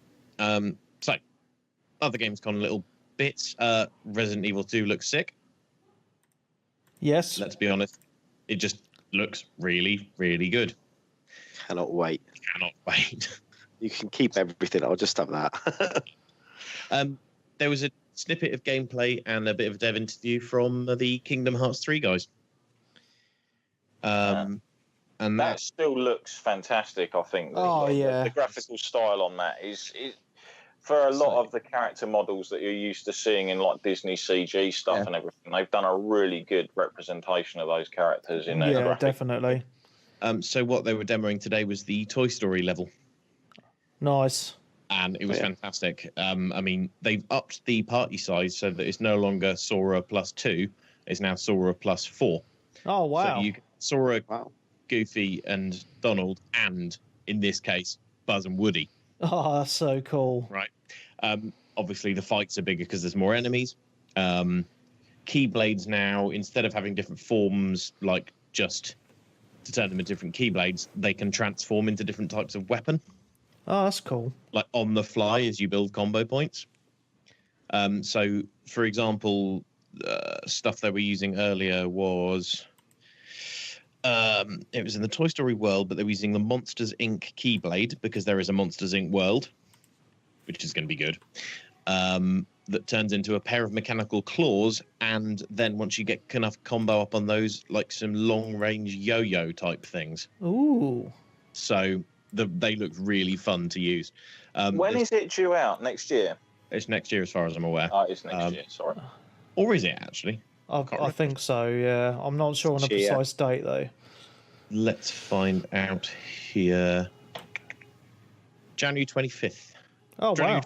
Sorry, 29th. So it's out pretty much the same week as Resident Evil 2, then. Oh, God.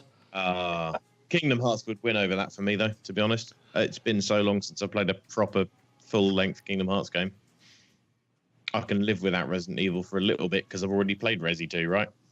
Not like this, you haven't. Oh, God, that trailer looked... that gameplay looks amazing. I know, but already know the story, so experiencing a new one is a higher priority for me than playing over a shiny version of an old one.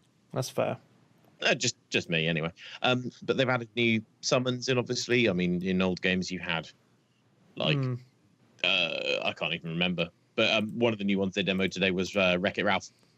Oh, nice. I love Wreck-It Ralph. So what he does, you summon him in, it plays the game splash screen. You control Ralph to go and put a load of big blocks down with searchlights to kind of wall enemies in, and then you use his finisher, and he goes and does his thing. Nice.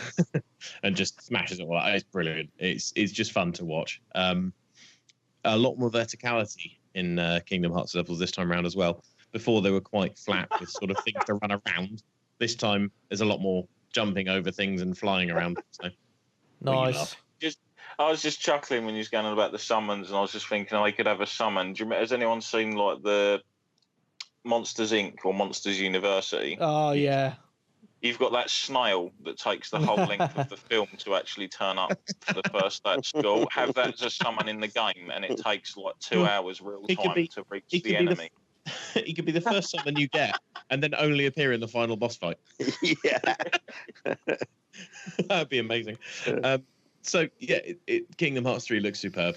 I'm definitely going to be buying that early on. There's a couple of bits I haven't really had time to watch yet, but there's a new gameplay demo from Valkyria Chronicles 4, so that's going to be on my list of things to get. It's not far off. No, it's not. Can't remember when. I think it's November, but I'm not sure. October, I think. October, yeah. So that's, I mean, let's face it, I'm going to buy it anyway. You've got a new trailer for One Piece World Seeker. If anyone likes One Piece, I do. It's fun. Yeah. That's going to be interesting. I like the whole fact that they've gone open world with it as well. It's about time they did, because let's face it, most people are getting sick, I would imagine, of the Naruto Ninja Storm style brawler type things. Yeah, I like fighting games, but I find the arena fighting games the worst type. Yeah, it's a shame. They're just projectile spam games. Yeah, pretty much. So there's that, and I guess the next one will apply to you as well. My Hero One's Justice, which is the My Hero Academia brawler. Yeah. It's slightly arena-y, but if you're familiar with My Hero Academia, it looks a hell of a lot of fun. Yeah, I can see it being quite a lot of fun with it. I mean, and obviously the other one, Jump Force, is pretty much a similar thing as well, but slightly more stylised. To be fair, Jump Force looks a lot prettier as well, because I find a lot of those games, the graphics are a bit dated. But yeah, I'm not too sure if Jump Force is on the Switch. That could be a reason. Whereas the other ones are on. Oh, it is on the Switch as well. Is it? Okay, fair. But I just didn't know if you checked and said it was or not. But I know My Hero Academia was on it has ended up on the Switch, so I don't know if that's why Jump Force looks a bit better than those, because obviously. It's hardware. I just want to jump in, guys. I've just seen on online. This is literally just come in. There's been a mass shooting in Jacksonville, Florida. Because what they're saying is because a guy lost a game of Madden. Oh, what? Yeah. It's literally I've just seen it on the news sites on Twitter. Yeah. Oh, shit. Fuck is wrong with people? With the world. It was one of the players at the Jacksonville Madden tournament. So there was a tournament going on there. Yeah. What? Where there was a mass shooting. It was a tournament. According to BBC News, it's a tournament in a Chicago pizza restaurant in Florida. So they were holding a game tournament at a restaurant in an entertainment complex. Jesus. Fuck's sake. I've got no words, mate. I can't believe that's just happened as we're fucking recording as well. That's pretty insane. Wow. Anyway, let's try and cheer ourselves up a bit. Oh wow! I've just seen this. I just want to say, there's another tweet just come out from the sheriff's office from there that Five Large Fries has retweeted. He says, "We are finding many people hiding in locked areas at the landing. We ask you to stay calm wherever you are hiding. SWAT is doing a methodical search inside. We will get to you." Bloody hell! That's insane, man. I can only think of you can't even imagine what's going through their minds, you know what I mean? No. That's pretty mad. Oh, that's fucking wow. Yeah. That's yeah. Well, anyway, Ace Combat released a new trailer finally. They did. That's always looking fun. Ace Combat games are just ludicrous. I think that's early next year as well, actually. Which one is that? Ace Combat 7? Yeah, I think it's been a good 3 or 4 years, hasn't it, since the last one? It has, yeah. This is January 18th next year, so. Bloody hell, same month as the other ones. I know. And I did see the PSVR logo still on the thing, so that's still going to be one I can't wait to test out on VR. Hopefully it won't make me vomit. Yeah. Yeah, I'm not sure about that. You've got, what else? My Hero. They've announced a new Settlers game, if anyone enjoyed the old Settlers series. I did. I remember those Settlers. Yeah, I remember that. Weren't they RTS on like the Settlers. Amiga and like Amiga and Atari and stuff back in the day? I don't know. I only really remember playing them on PC, so Windows-based stuff. But All right, unless it was a PC. I remember playing them years ago or seeing them. the old Populous stuff that might have been for it. But yeah, so they've announced a new Settlers game, which is good because that's been a fun little franchise. There was a new gameplay trailer from Biomutant, which is again shaping up to be really interesting. Can I just butt in again? Sorry. Yep. I've just seen on PC Gamer just about this shooting. I just want to mention it because it's actually happened. So they're saying 4 people have been killed and multiple others injured after the mass shooting at the Madden 19 tournament in Jacksonville. But it looks like the suspect has also been shot dead. What a fucking surprise! Yeah.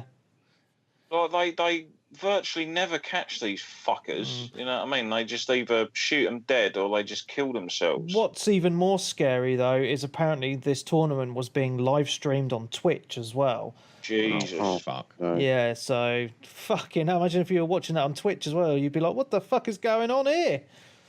That's nuts. So yeah, I just thought I'd the throw funny that thing out. is it might turn out that this was just a local nutcase that's like, oh, this is being streamed live, I'm going to go and shoot the fucker up and become famous. Yeah, it's pretty fucked up. Wow. Anyway, yeah, I just thought I wanted to add that in just so people have a bit more clarity. And, well, people will know by the time they listen to the podcast, but it's fresh to us because it's happening as we're recording. Now. So, And yeah. it's quite real. So, yeah, I just hope there's no more. Same. Well, if the suspect's been taken out, then everyone now should be okay. Yeah. Unless there's a few trigger-happy police still flapping about.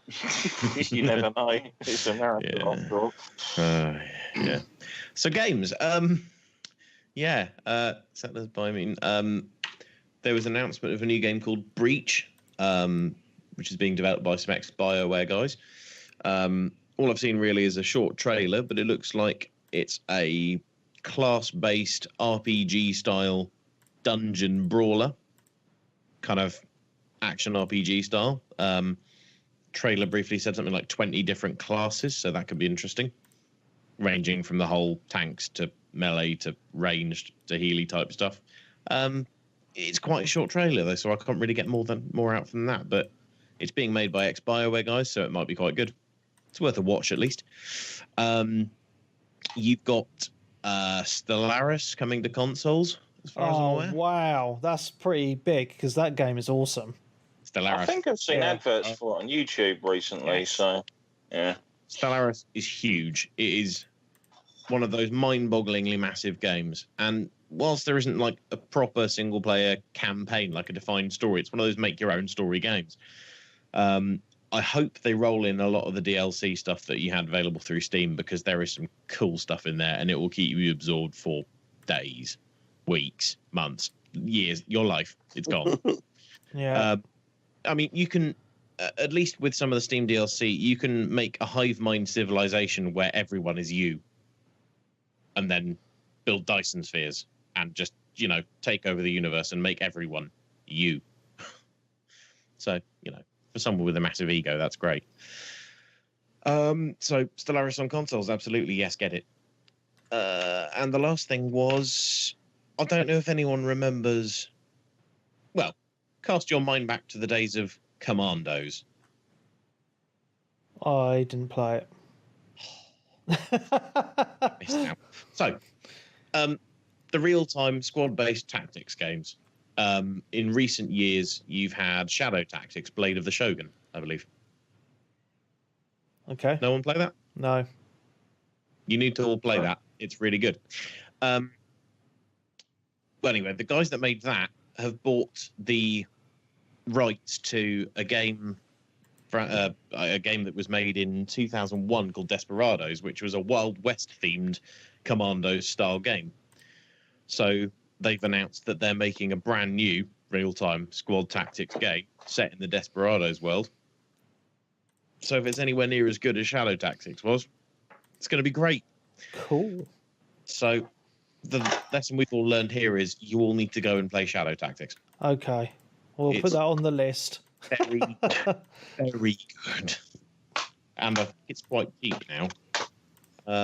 It's on Steam normally for $17.49. I've got it in my Steam library, which means there's a chance I might have a spare key for it as well. Ooh. And I am acutely aware that a few weeks ago I said I was going to go through a load of Humble Bundle keys and put them up for grabs on Discord, and I haven't done it because I'm too lazy.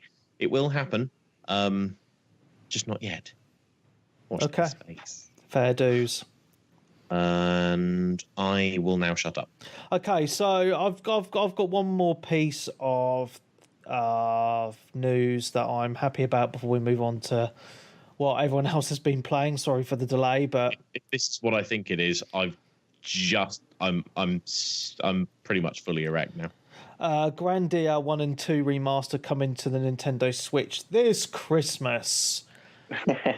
Yeah, totally. He's erect. Yeah, so I'm very excited for these two games to be coming to the Switch because they are absolutely fantastic JRPGs which originally came out on the PlayStation 1. So they've got a massive following. There's a lot of fans out there. So for me personally, this is great. I am surprised it's not coming to anything else apart from PC. It's coming to Steam as well as a Switch. I would like to see this come out on all consoles. It possibly might do. Yeah. I mean, the one I'm surprised I haven't seen the re-release of, which was, I know it was a niche game, but it's another one with quite a lot of following, was Skies of Arcadia. Skies of Arcadia was awesome. I mean, I didn't really play it a lot, but I would love to see a remaster on that. But anyway, sorry, carry on. Did you not hear what I just said? Yeah. Okay. That's it. So, Grandia 1 and 2, I'm excited. Darren, what have you been playing? Final Fantasy, we talked about that. Fortnite, as per usual. Yeah. Elder Scrolls Online, pretty much as usual. Just done sort of a lot more questy bits on that. Sort of been put a few hours into it, to be honest, just like mooching around, having a look at some of the locations and that in it, which are pretty cool. Division, if you've got the Division and you fancy playing it this week, they're going to be running another global event, which can net you a load of like classified gear and such. A little bit. It's been picked up on my mic. Thank you. No, sorry. The 4 gear sets you'll be able to get from this global event are Banshee's Shadow, Defense, Nomad, and Predator's Mark. Cool. So you've been playing it a lot. I mean, I'll try and get on with you, Darren, if I can. Yeah, I mean, I'm going to be on it, trying to complete a few pieces I need for those gear sets anyway. I think I need one for 2 of them and 2 for the other one or something. So I'll be on that. Still enjoy playing it quite a bit. I've seen a lot of people going back. To Division the last few weeks. Actually, on my friends' list, I think with Division 2 coming out, people are just starting to get used to it again. Because when it first came out, it was so popular. That's it. Still doing well. It's added like quite a bit since, obviously, especially for people who dropped off originally. There's been like a load of DLC, and I think the season pass has been on sale and stuff as well. Recently, there's been like various offers and stuff on it. Yeah. Apart from that, Terror, I stuck on for sort of like about half hour or so. They've actually done recently, I think, on the console versions, they've migrated a load of the servers. Okay. Mm-hmm. So originally they had like 2 PvE servers and a PvP. Now it's just a solo server.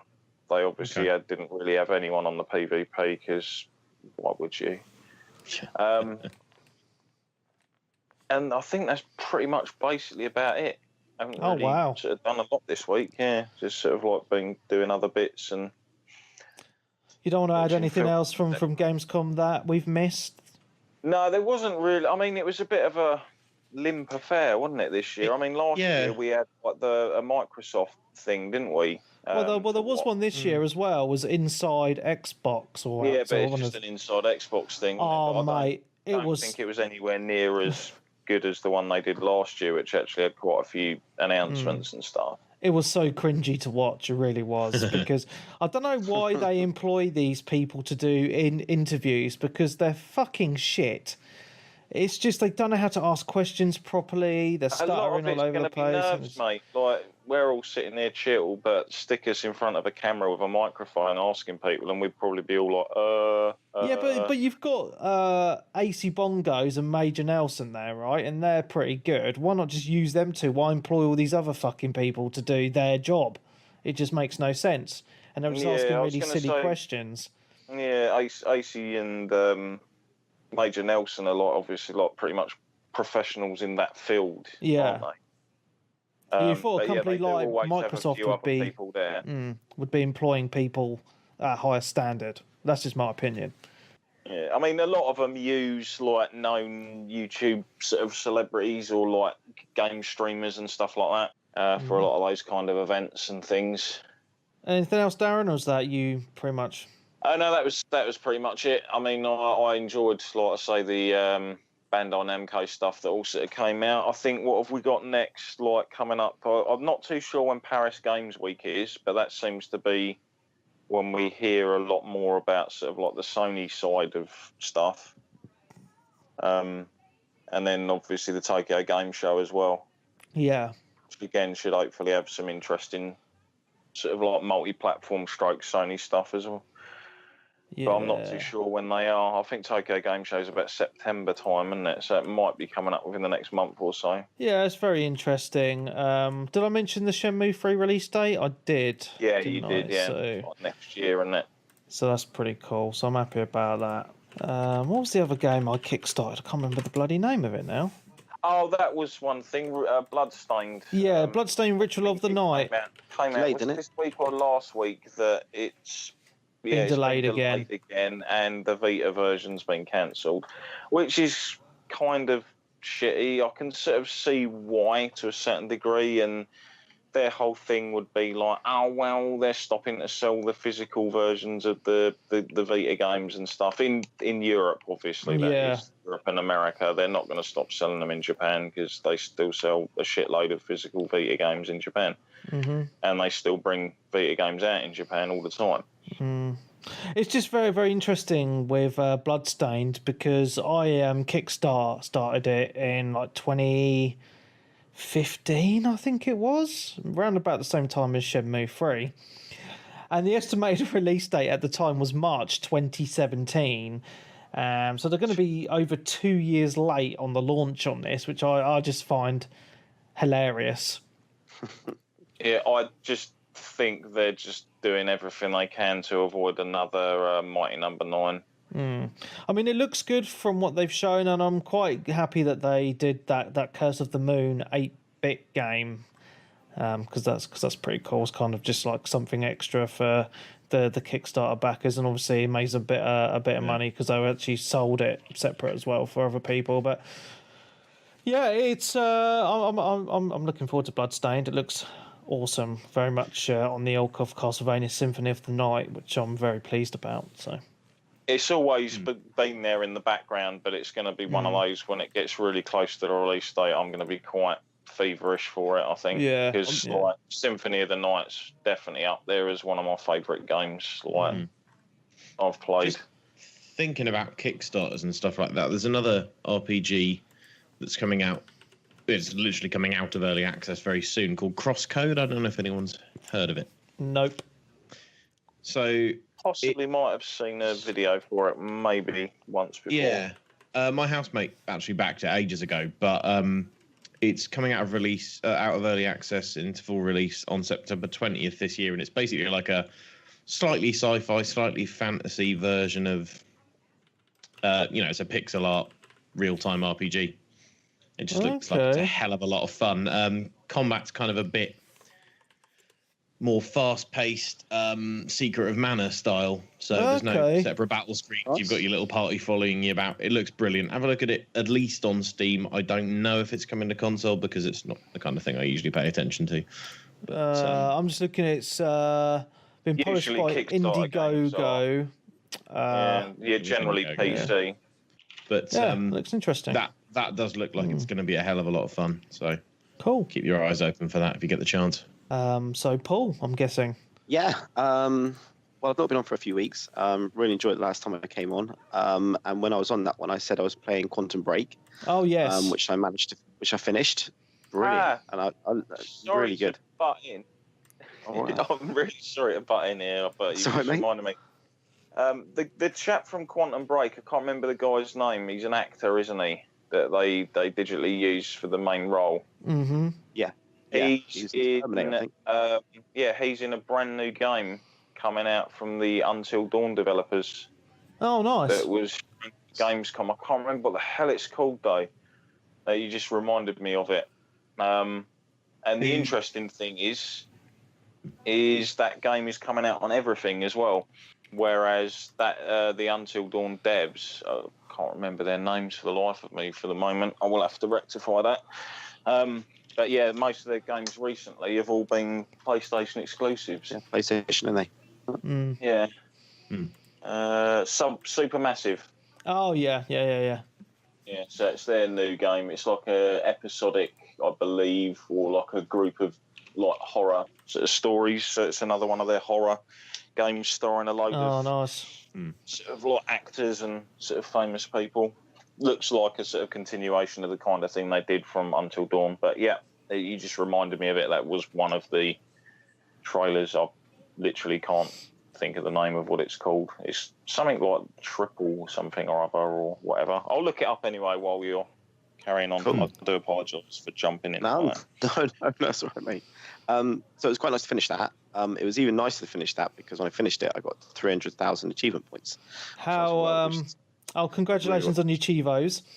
I'm a Chivo hall, mate. Yeah. How did you find the final boss? Because I know a few people struggled with it. Well, I played it once and I thought I'll go through it again on hard and put it on hard. Yeah, it is one of those ones where you go all the way through the game and there's no difference, but normal. And you get to that last boss and it's just, do you remember the last boss? Yeah, he's a pain in the fucking arse. Grenades. Yeah. But I think I fluked it in the end. I think I just fluked it. I played it about 10 times, didn't get it. Just thought I'd put it on once, did it the first time very easily. But yeah, it's good. It was, good. 1000 G'd it. Yeah, good. And if that kind of game is being done with the actors and the way it works, I mean, I thought the episodes in the middle was really good. I watched all those. Yeah. It got a bit. I don't think many people liked it, but I thought it was really good. It's one game that I thought was absolutely brilliant at the time. Yeah. One game that I would actually like to play for again myself. I think this is something Matt should probably try out on his PC. It's just it's just a great game, and I don't think it's even very expensive now. I believe it's on Steam, it's on the Microsoft Store, the App Store on Windows as well. It might be worth checking out at some point. It's just a great story-driven game. It's still 30 quid on Steam. What? CD keys, mate. I'm wondering if it's been in a humble bundle in the past that I actually do have. And it has. I believe it has. Maybe. Or was it that month? Oh yeah, no, I already own it. Nice. There you go. Yep. Sweet. Plug her in. You will love that. I'll do that at some point. It's called. Is that fucking what's his face? I'm just watching the trailer in silent here. Bloody Lord of the Ringsy guy. Lord of the Rings. Yeah, it was not Pippin. Merrieth. Yes. No, Pippin. Yeah. The Dominic something. Dominic Diamond. Hang on. Right, let's just move on. If you can't remember the name. Okay. That's right. Yeah. But yeah, so that was really good, and nice to get to that 300,000 score was really good. Also, so I finished that lovely, and then obviously I'm play single player games most of the time. I started playing Resident Evil 0. Nice. One on the Xbox One.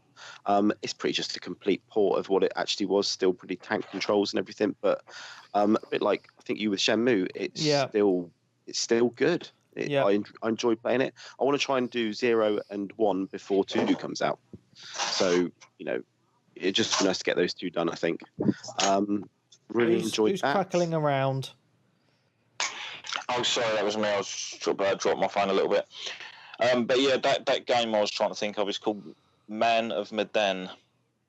Never heard of it. It's part of the Dark Pictures anthology. So I was kind of there with Trilogy or something or other. Yeah, standalone horror game. Cool. So yeah, that was Resident Evil 0. Also single player wise, because obviously I do like shooting things now and again.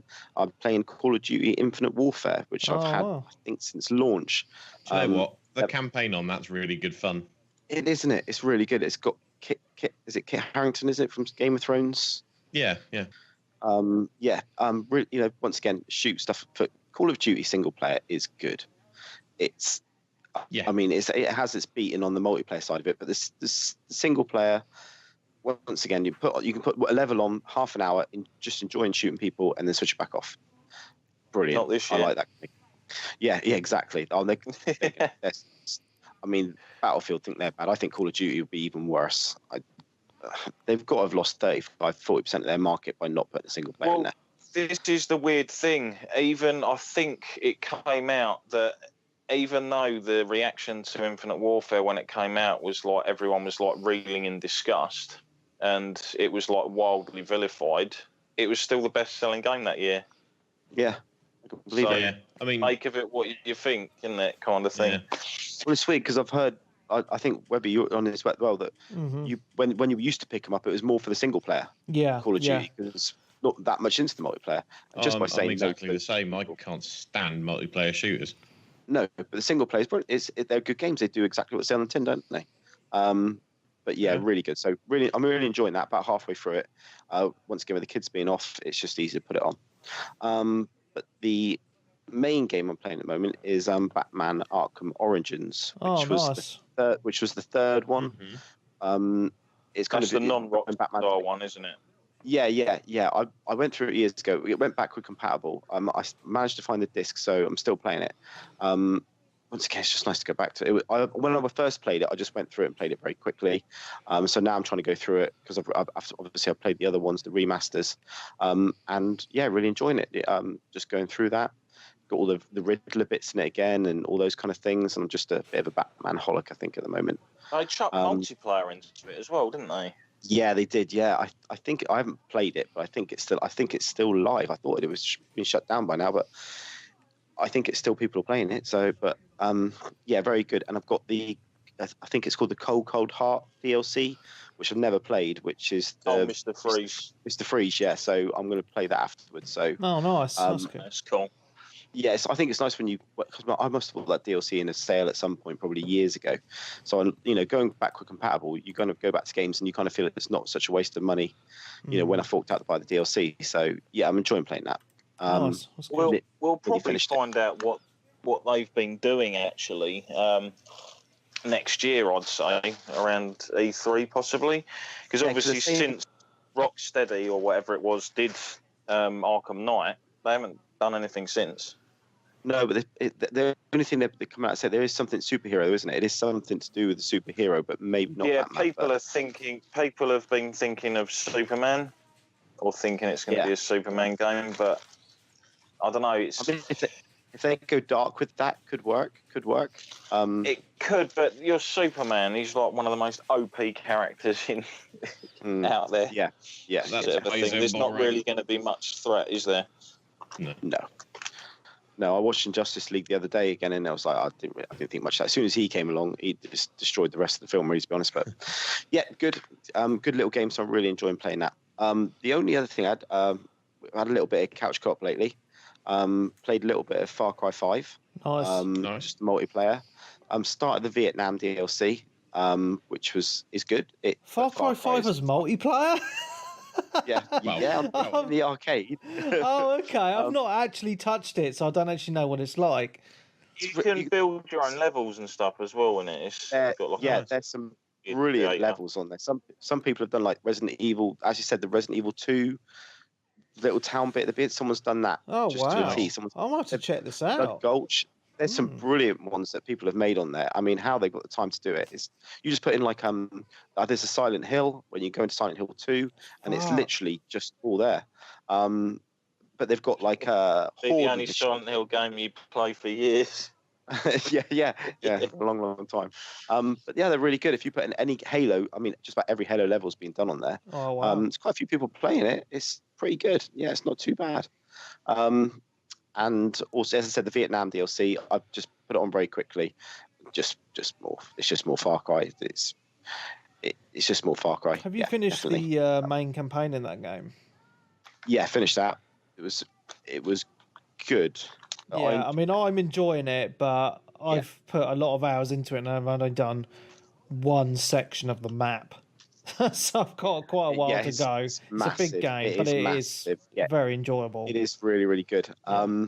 But I mean, I've still got it in. Just give us, send us a message to me. I'll come in with you, do it two-player, because it is really good. I think two-player taking the garrisons and everything down and stuff is really, really good. Nice. But yeah, good game. So also played a little bit of Killer Instinct on the Xbox One, which I enjoyed. That was a launch game. Fighting game. Yeah, it's still massive. And there's so many. I've got nearly all the character season passes on it. I think for couch co-op, it's still a good fighter to play. Anyone is quite adapt. People can come around. My kids actually play it. It's just a good button masher as well. But you go online, and some people online are amazing at it. Yeah, you've got to get off to. And then obviously with the night we had the night we played a bit of co-op, couch co-op. We also put in and played the original Golden Axe. Oh, nice! I love Golden Axe. It's gone backward compatible, and there's achievement on it to not to go through the game without dying. What? And I've got all these other games here to play, and we spent 3 hours on that trying to go through the game without dying. And we still didn't do it in the end. We ended up using we got to the last level. We had to use a continue. But it's funny that a game like tough, mate. Yeah, they are. You go back to them and you just go into them a little bit and nostalgia side of it, and then also you start getting better at it. You start doing the run jumps and things like that. Brilliant, brilliant little game. That's those little arcade games. The Xbox 360 ones that first came out. Scramble. Yeah. Oh yeah. Those kind of games. Now they've gone backward compatible. It's nice to have that little library. Mm-hmm. Just put it in and go, do it and stuff. But yeah, but that's been about it really. So, but yeah, it's good. Been a good last few weeks of gaming. Nice. Okay. Well, I'm going to hit up the questions. We've had quite a few this week, so I just want to go to the one that we've had on Discord. I just want to remind people that as well as putting questions. What? That as well as Discord. Yeah, so I just want to remind people that as well as putting questions onto Facebook, you can also put them on our Discord channel. There's a podcast questions room there. So just put them in there throughout the week and we will pick them up. So Windows Wipers Bob put in a question. What have you learnt from gaming that you have been able to apply in real life? Oh, man. Commitment. It's quite tougher, yeah. Hand-eye coordination is amazing. Yeah, I'll give you that. Other than that, what? Teamwork, I guess. How to pick up chicks. Well, no. I've learned how not to pick up chicks. I like the way I like the way you make friends on there. I mean, we all live in different parts of the country and stuff. You make friends on them, and it opens up with the digital age we live now. I like the way that it opens up people that are interested in the things you're interested in, and then you can really socialize with it. And we've all got friends on on live which we still talk to now, and we've never have met, which I think that's always a nice thing. Gaming has brought the world closer together, people closer together, all around the world. Yes. Except for you and your missus. Yeah. Because, super close. Although actually that's not entirely true, really, is it? Because if it hadn't been for gaming... Yes. Okay, I'll shut up forever. There wouldn't be a Marcus. Exactly. Yes. Marcus Webbers. So I think, it has taught me that people from all around the world, no matter, what religion you are, what colour you are, or anything, can all share a common hobby and all be friends. And just efficiently murder things together. Yes. Just scream at each other down the mic. And let's be honest here, that's the reason we all get together online, all right, is to kill stuff. Yep. Yeah, generally. We do it good. I think we've all learnt that the Americans would be better at surviving a zombie outbreak than us in the UK because they have weapons that we don't have. Oh, do you know what? I think I could probably improvise a fair bit. I think that's about it, really. There probably are more abstract skills that we all have, but we just don't really think about it. What about the commitment side of it as well? Because, like, obviously, Final Fantasy with Sensei and stuff like that. Do you think that's a good thing or a bad thing? Oh, I'm terrified of commitment. I think it's more addiction, to be honest. It really is. Nicely answered. One thing I have learned from gaming is that too much gaming can ruin your relationships. Hell yeah. Yeah. I know people that have been divorced through gaming. Not ideal. Yes. So, yeah, too much of a good thing. Well, that's the same with anything, mate. Anything in excess Yes. generally doesn't lead to anything good. Like alcohol. Too much alcohol is never good for you. There we go. Right, I'm going to move on to more questions from Facebook. We've had a few. So, Jonathan, how do I pronounce his surname? Is anyone else looking at this? Zunis? Jonathan Zunis? Yeah, I'm going to call him that. I think it might be that, but I'm not sure. Hi, I'm going to say, hi, John. So, John says, Christmas drawing closer, and so are the big titles. Who do you think will take Christmas #1 in sales? Fallout 76, Blops, Destiny off the back of the Forsaken DLC. I'm sure there are many more contenders. No, I think it's a toss-up between Red Dead. I was thinking exactly that. It's either Red Dead or Cold Blops 4. I can't see anything else making it quite so sweaty over it. Oh, yeah. I still think Smash Bros is going to be up there. Don't underestimate the power of Nintendo. It's not going to sell the amount that either the other ones are, just for the sake that it's on a single console. Yeah, but it is on the Switch, and that's all like family and kids and Christmas time and stuff, isn't it? So, and it's Smash Bros. And it is Smash Bros. It does make people rabid. But I do think that Red Dead will take the #1 over Christmas. Just mentioning Fallout 76, though, I believe there was some stuff from Gamescom on that, but I didn't really pay much attention because I think it looks a bit shit. No, I'm not too bothered about it. No, so as soon as they said it was multi, I'll just check that. Pretty much, yeah. And again, Forza, obviously, because being in Britain as well, that will do well. Yes. That is true. That is true. I don't think it'll be #1, though. No, it'll be high up there, but I don't think it's... Top 5, I think. Yeah. Probably in my top 5 games of the year as well. And I think Assassin's Creed always sells well. I always think Assassin's Creed sells really well at Christmas. It's always I always get it for Christmas. Nice. Yeah, that for Christmas. My Christmas game list is going to be freaking huge. Yeah. I'm going to have a big list and put it on the wall. Will be from the ceiling to the floor.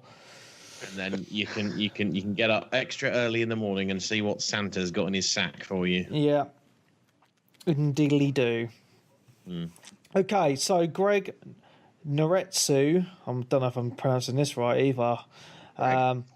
What do the makers of Red Dead Redemption 2 have to get right with their online this time round to really make this game a classic? I felt it was a massive letdown first time round due to the online content. I would agree with you, Greg. The original game, too much co-op cattle herding for my liking. I don't know. Again, Red Dead for me is more about the campaign than the multiplayer. Yeah. So I've never played GTA Online. Doesn't really appeal to me, but GTA games are great for the single player stuff. Yep. Yeah, I mean, this is you'll probably find it. They'll go down the similar route of, say, GTA 5, where the add-on DLC and stuff you'll get for that game will be for the multiplayer component. Yeah. Because I played a fair bit of the first one, but I didn't really do a lot of deathmatch. To be honest, I mucked around with it with friends for a while and whatnot, but a majority of the time it was just like earning XP from doing like the co-op gang hideouts and things like that. But there were only so many of them you could actually do on the map. So yeah, it was quite sparse really when you think about it, but it was pretty much their first foray into that kind of thing. I know they touched on it briefly with GTA 4. But I always thought that was proper bare bones anyway. It was just literally like jump into the world with your mates and dick about a bit. Yeah. And there's a couple of literally co-op activities to do, like go and kill some bikers kind of thing. So I liked about the last GTA was that was I right saying the multiplayer didn't come out for a few weeks after the single player? Yeah, and then the multiplayer service. Yeah, I thought that was a really that was really good. Yeah, I thought that was a really, really good idea. That was, but Red Dead Redemption, I liked it. I really enjoyed the the DLC, the Nightmares, was it? The zombie side of it. Yeah. That was Undead Nightmare. Yeah, that was good. That was really good. Cool. Well, I'm going to move on. So Adam Baker says, how many games do you have installed on your consoles? Who has the most? I don't know. I think I have about 200 installed because I can't fit them all on my hard drive on my Xbox. So I think I've got about 700 games in total between me and Kurt game sharing. 500. About 500, I think. That's a lot of games, isn't it? It's a big Game Pass and Game Pass as well. I think I've got about 30 odd on my PS4 and about 10 on my Xbox One currently installed. Oh, wow. And then we won't go over my Steam game library because that's just insane. No, that's what I'm thinking. I'm just going to shut up here because your Steam game library is nothing on mine, right? No, yeah, I imagine so. Mm-hmm. Yeah. How many is it roughly though? My Steam library at the moment is, well, I can tell you exactly, 547. Fucking hell. That's a lot. That's a lot more than me. So yeah. Mine's 296. So that's still pretty lot though. It's still a lot. Yeah, it's not a small library. Don't get me wrong, but mine's bigger than yours. Mm-hmm. We all go to our consoles and think I've got nothing to play. Yeah. I know, right? Isn't it tragic? And here's me. I worked out this week how long I spent playing World of Warcraft. So just on my main character, I have spent 3,127 hours logged in. Rookie numbers. What's your Final Fantasy now, then, Sensei? Over 9,000. It's over 9,000. 9,000. And that game's been out for 5 years. Exactly. That's quite impressive. So let's just put that into days, shall we? Well, mine was 126 days or something along those lines. I can't remember exactly. That's right. Do you want to know how many days Darren has played Final Fantasy for in 5 years?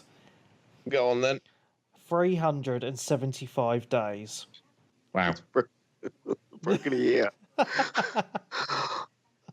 That's awesome. That's awesome, mate. That's awesome, mate. That's awesome. That puts my hours to shame. I've done 1,181 hours when I last looked, and that was last week. So I was obviously a few. That's still probably one of your highest amounts for a single game. Oh God, yeah, definitely. My point there was basically, we've got 200, 300, 400 games on our libraries, and it's always that one, isn't it? Yes. And we go back to commitment. Yeah. The thing is, I'm so scared of being abandoned by World of Warcraft that I just find myself unable to form any meaningful relationships anywhere else. Oh, God. Fair enough. So this kind of leads me into the next question by Colin Blake, who says, will Sensei Switch ever get bored with Final Fantasy? And I'm guessing he means 14. Bored, I don't know. I probably might get pissed off with it every now and again because they keep changing like job roles and stuff, don't they, with each expansion. So they might end up doing a load of things I don't like with it. But as long as it stays pretty much the same game I enjoy playing, then I'll continue to play it. Fair? Yeah, cool. That is. Okay, Danny Brooks asks a very important question. Ooh. He says, who farted in the outtakes in episode 468 at 1 hour 45 minutes? It was rather loud. Now, I went back and listened to that, and I can confirm that it is not me, which is surprising. I don't think it was me. Not me. I can't remember who was on. I'm not going to fucking deny it. But for your process I of don't remember it. elimination, I think it is. Because it can't have been Clarky because the sound quality is too crisp, if you know what I mean.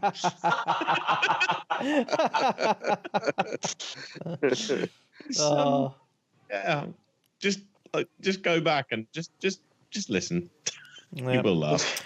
Okay, next question. Nigel Arnold. Is real-time ray tracing in games the next big graphical jump? Yes.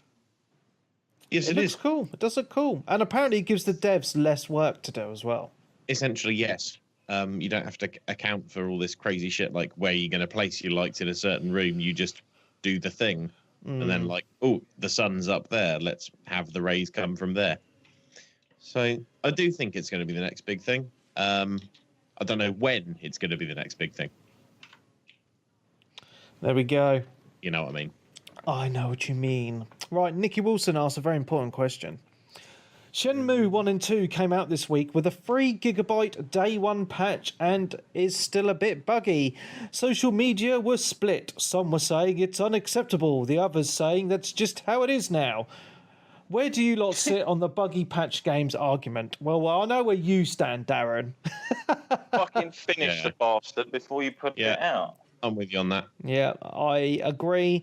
But I do want to say that I saw one or two smaller gaming websites saying that Shenmue is buggy as fuck and unplayable, blah, blah, blah.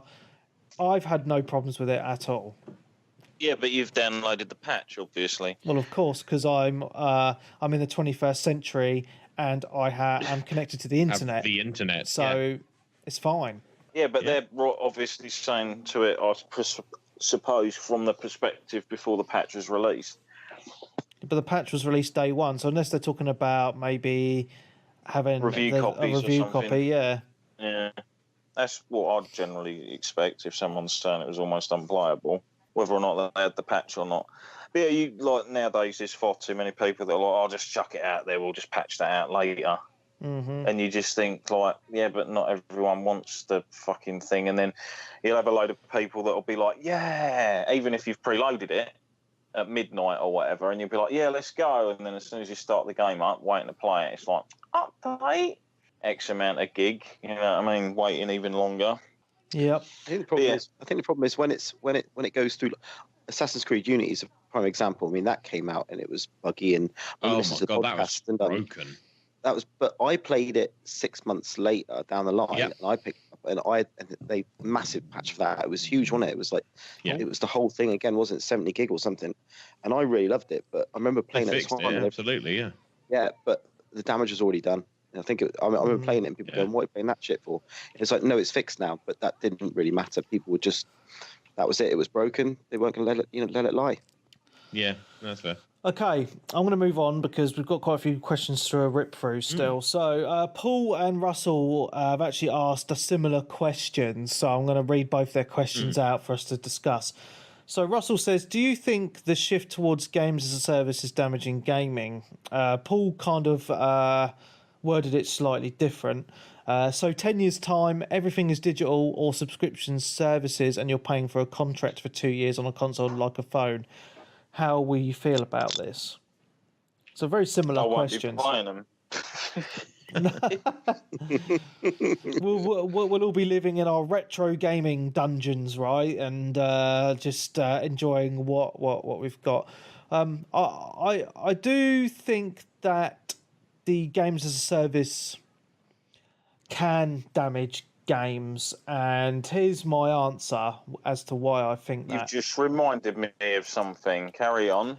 So I think it degrades the value in that game, and I think it becomes very much like Netflix. So if you have Netflix, you'll end up just scrolling through it for like an hour, deciding what to watch, and you might watch one episode of one show, watch another episode of one show, and it's like that with games, right? I mean, I get that because I buy a lot of games. Like, I turn on my Xbox and I'm like, I've got like 30, 40 games I haven't played yet. Which one shall I play? And then I just don't fucking bother. So it's devaluing those games. And now I've got Game Pass. I'm like, oh, fuck me, I've got too much choice. And I think sometimes... I have the same problem with my Steam library. Yeah. It's so fucking big now. I'm just like, which one do I play? Having too much choice is such a bad thing sometimes. I mean, I remember gaming back in the day, like on my Mega Drive or my PlayStation, etc. Obviously, my parents would buy me games because I was a kid and had no money. It's not like they would buy me a game a week like I pretty much have been doing in my 20s and 30s. I used to use Blockbuster. To rent Mega Drive cartridges from. Yeah. One a week. Nice. That was it. I'd play a game for a week. Then I'd play another game a different week. Yeah. It's not like, you'll play, like I imagine what a lot of us do. Oh, we've got a spare, I don't know, few hours on a Sunday afternoon. Yeah. And you'll end up maybe playing like 3 or 4 different games because you just can't decide what to play and you just play a little bit of each. Whereas back in the day, you would just be playing one game. Yeah. And now obviously where you're going on, with the whole games as a service thing, everyone's talking about not having enough time to fit in half the games I want to play anyway. Yeah. All the games as a service, you're constantly getting, it's a bit of DLC, it's some more DLC. It's a fucking timed quest that's only available for a couple of weeks. What about people that were on holiday for those few weeks? Fuck them. More DLC kind of thing. How dare they go on holiday? Well, yeah, I've seen it happen a lot of times with certain games where someone's basically been like, oh, but I'm away for that week or something, and people are like, oh, tough shit, mate. And I just think, no, that shouldn't be the fucking attitude. Like, you should just be able to access content when you want to access it if you're adding it into the game. Don't put stuff in and take it away for certain things. I can understand in certain MMOs you have your seasonal events, and that's just a given. But those events will run for 3 weeks to a month at a time, so it gives people plenty of time to jump in and get them done. But far more than certain games where you're like saying now, like there's an event running currently in Monster Hunter World where you can fight. Like, although the behemoth is currently in the game still, there's like an extreme version of that behemoth fight, and I think it's only available for like a week or so, and then they're taking it out again, and that's shit. But yeah, the games as a service it's basically almost like it's replacing the season pass.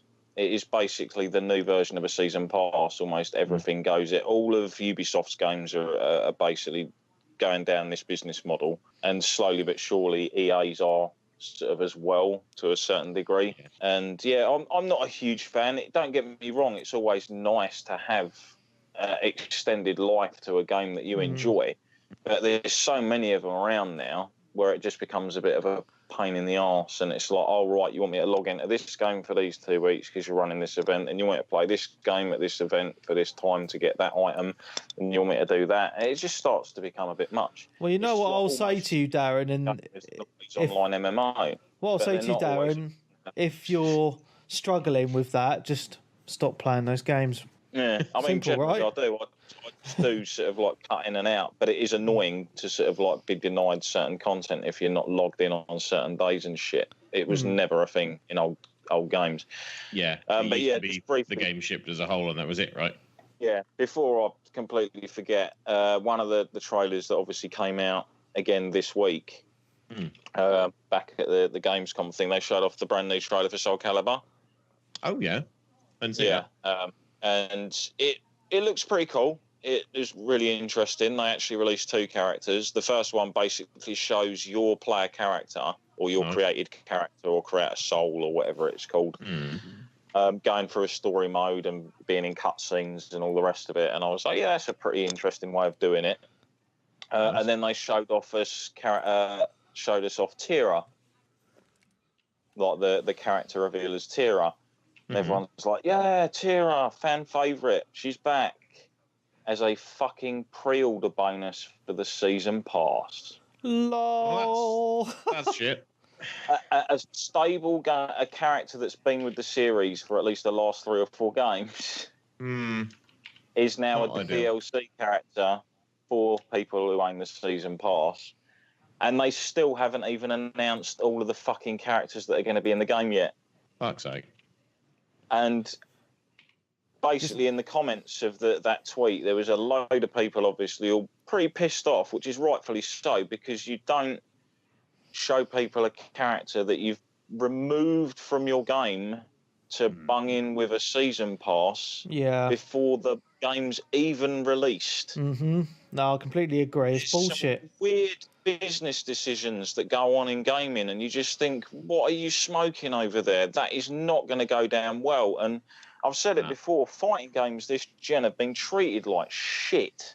Absolute shit. Out of any game or genre, they have been like absolutely molested. Well, you look at Street Fighter V, right? That is one game that's been massively fucked over with DLC content. Yeah, it released bare bones, and then they basically slowly fed us it through character passes and DLC and stuff. And like other games, obviously don't particularly do that as much. I mean, like Guilty Gear, perfectly fine. Like that came out pretty much full product, and sort of like BlazBlue as well to a certain degree. But then you obviously had recently like the BlazBlue one, I can't remember what it's bloody called, where half the characters were DLC. Because they wanted to get the game out early, and rather than actually just wait and finish the game, they decided to fucking throw it out and then get everyone to download the rest of it. Well, this is what I don't understand. If people aren't happy with the games as they are, why don't people vote with their wallets and not buy the fucking games? I didn't buy the BlazBlue one. I didn't buy the crossover because I was like, fuck it, you ain't getting my money for that. I want a complete game. Put out the complete game and I'll buy it. And they probably will put it out because a lot of them do that. Like, especially with the fighting games. I mean, it was the meme, wasn't it, last gen, where you had like Super Deluxe Turbo fucking strap-on edition or whatever it is for each game that came out from Capcom. But then, like, even Dragon Ball Fighters, that sort of launched pretty full, and then they brought out a season pass, and literally half the season pass characters are all fucking Goku. So it's literally like it's the worst season pass I've ever seen for any fighting game. It's just awful. There's like literally 2 good characters out of the whole thing so far. It's a bit depressing. But yeah, it's mainly the fighting games, so because it's character based, they can just pick and pull things out and about and like add in and take away modes and stuff, and it's just like what, and like how anyone at Bandai Namco thought that literally having a stable series character plucked out and then chucked in as DLC, and they can be like, oh well, she hasn't been taken out. She fucking quite clearly has. She's finished. There she is. There's all her fucking moves. Put her in the fucking game. But no, she's not in the game. She's a DLC, and people can see that. So they're finally catching on to that. And even people that are like top up in the fighting game community, like on YouTube, like the Maximilian dude and stuff. Even he was watching the trailer and he was like, "Oh, that's a bit shitty." Like, even they know. And these are like spokespeople for that genre. But yeah, sorry, I completely forgot about that little bit of a moan I had to have like this. That's fine. That's fair. All right, so moving on. Russell's other question was, why are there so few pick up and play games around? Every game seems to demand all of your attention and time. Do you have any recommendations for low maintenance games? Well, I play a lot of games like that, and it is you got to look at the single player games quite a lot. But the games that have come out this year, there's not many that are really kind of like that kind of single player vibe like that. But so I'm going to say Warframe. That's still an always ongoing game. I think it's like he's more looking at games that are just like one and done. You know what I mean? You just pick it up. Yeah, that's fair. Well, I would say 20, 30 hours and you're done. Well, I would say if you've got a PS4 or even an Xbox as well, I believe it's on both, Raiden 5 is freaking awesome. That's a little shmup, a top-down shmup that I've reviewed a little while ago. Hollow Knight is another one. Yeah. I mean, the Switch in particular, if you have a Switch, there's fuck tons of pick-up-and-play games on there. Captain Toad's Treasure Tracker. What's the other one that's just come out? Dead Cells. Yeah. Most pick-up-and-plays now you can kind of just power the thing down. Most pick-up-and-plays are usually indies. Yeah.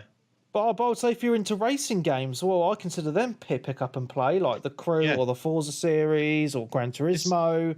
This is why I consider Warframe to pick up and play, because the missions are like 10 minutes long. Has anyone seen the new F1 that came out this week? I was aware that one did. I haven't really looked at it. I saw a trailer for it a while back. It looks really impressive, but I just haven't got the time to sort of like play those anymore. I know there's a few people in the community that love them, the thing, so I just thought I'd give it a shout out. But if you like those, I'd look at that. That's fair. I think I was always more interested in stuff like the Forza Horizon games. I just like the open worldness of it all. Track-based stuff's a little more. Yeah. One of the blokes at Game Online with never knew that the Horizon games were open world, because he was a huge fan of. He was a huge test drive fan. Forza Motorsport and test drive. And then I was like, "No, the Horizon games are all open world, like test drive." He was like, "Oh, I never knew that." I was like, "You boo." Yeah.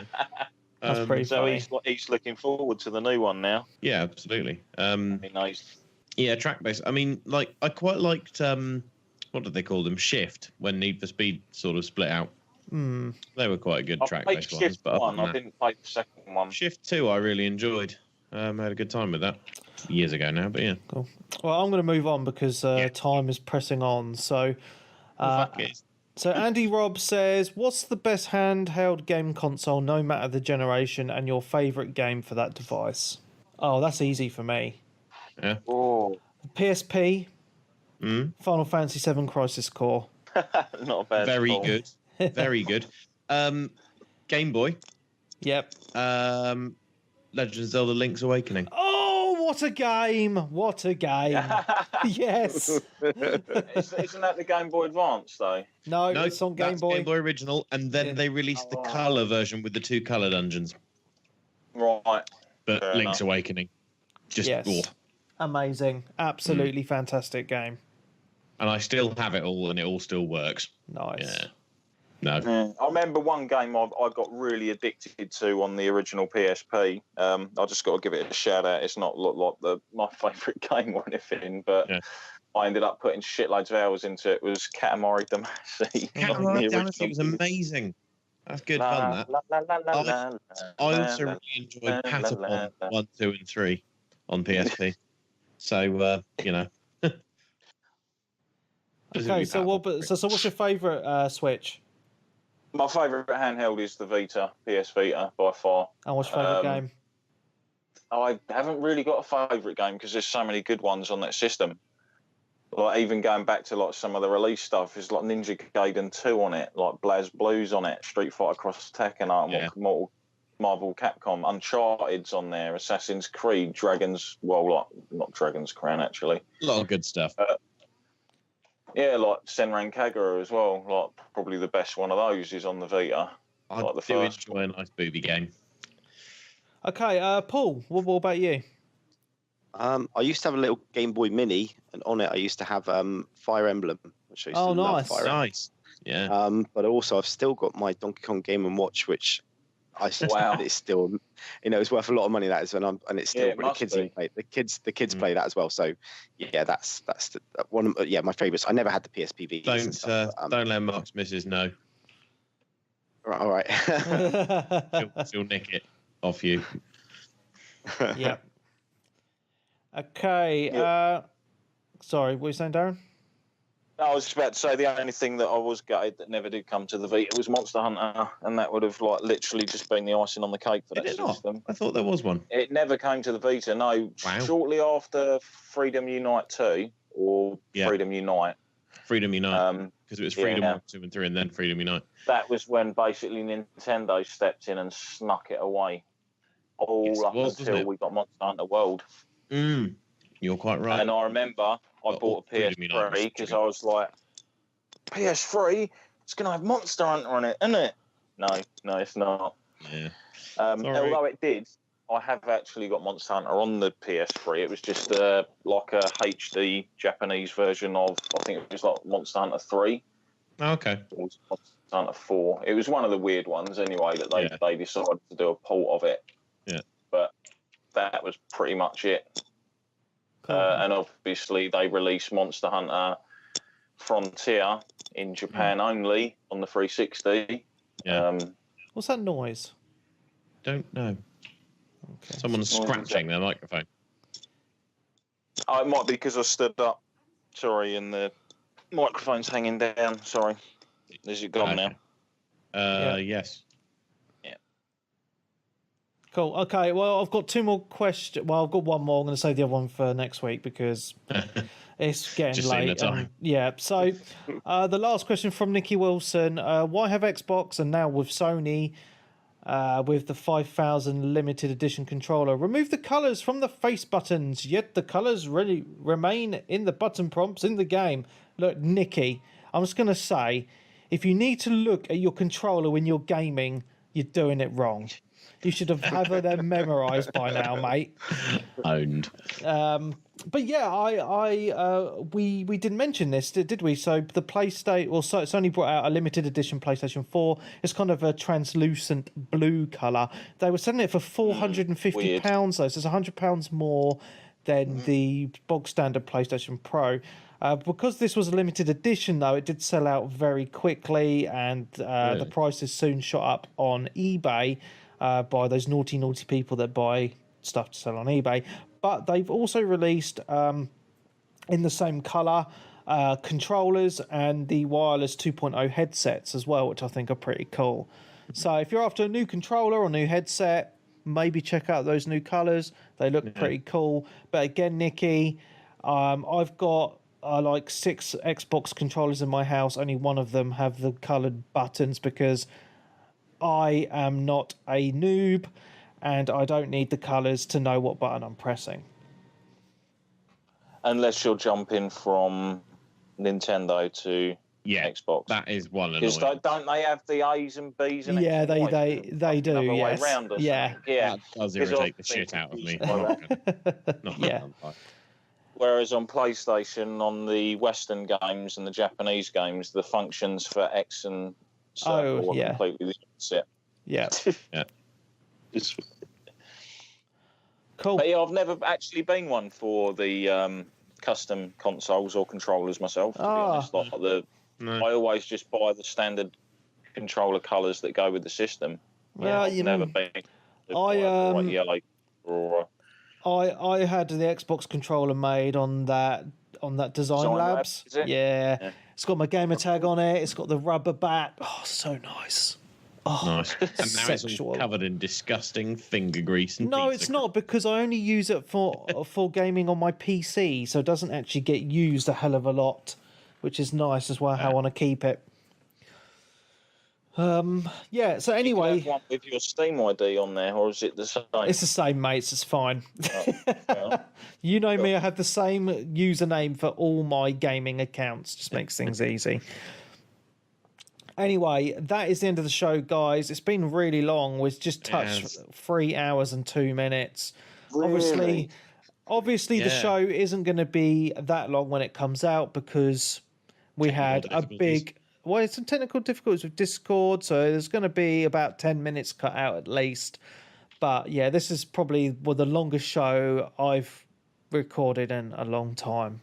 Since the last, whatever fucking gaming show that was. So it's now 10:30. I still haven't eaten my dinner, and I need to get up early for work tomorrow. So it's bank holiday, isn't it? Well, I'll probably have a little nap on a beanbag tomorrow at some point. It's fine. Are you still working tomorrow then, Webby? Yeah. Double bubble? No. What? But it's fine because I'm off Tuesday, Wednesday, Thursdays. So it's fine. Yeah. Oh, right. Fair enough. And I'm going to spend those 3 days in my pants playing games. No, you're not. Nice. Okay, Mrs. said no, I'm not. So that plan is quashed. Yeah. So last week before she goes back to work, and she's so looking forward to it. So fantastic. Yeah, quality family time mixed in with a little bit of gaming. Or so you think. Yes. Anyway, so that's the end of the show, guys. Thank you very much for coming on. Sorry I've kept you for so long. I hope your partner's, well, Paul, I'm talking to you. I hope your missus is okay with you being on for this long. Yeah, that's fine. With Matt and Darren, don't have to worry about that. No, absolutely. Yeah. So lonely. So won't we? Anyway, that's the end of the show. So from me, Mark Webb, gamer tag, PSN ID, Steam ID, Webby 317. I'm Seta.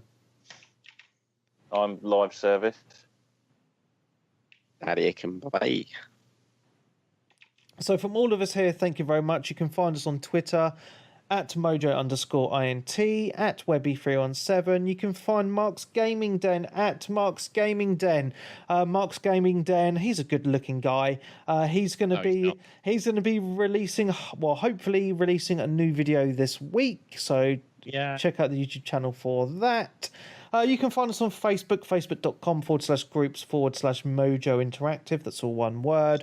And the Discord link will be in the show notes.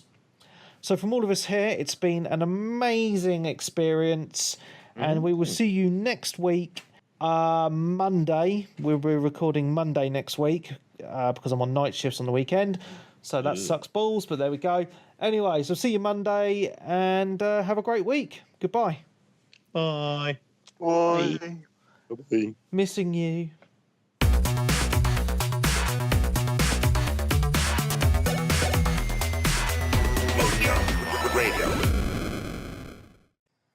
Down in Cornwall, we have shit internet. Yeah, all carrot munchers down there. You bloody northerners. Get off my land. So you're into your running, Paul. Mm. How do you keep motivated? You have to just keep going. No matter what the weather is, no matter how bad it is, you've got to do 3 runs a week.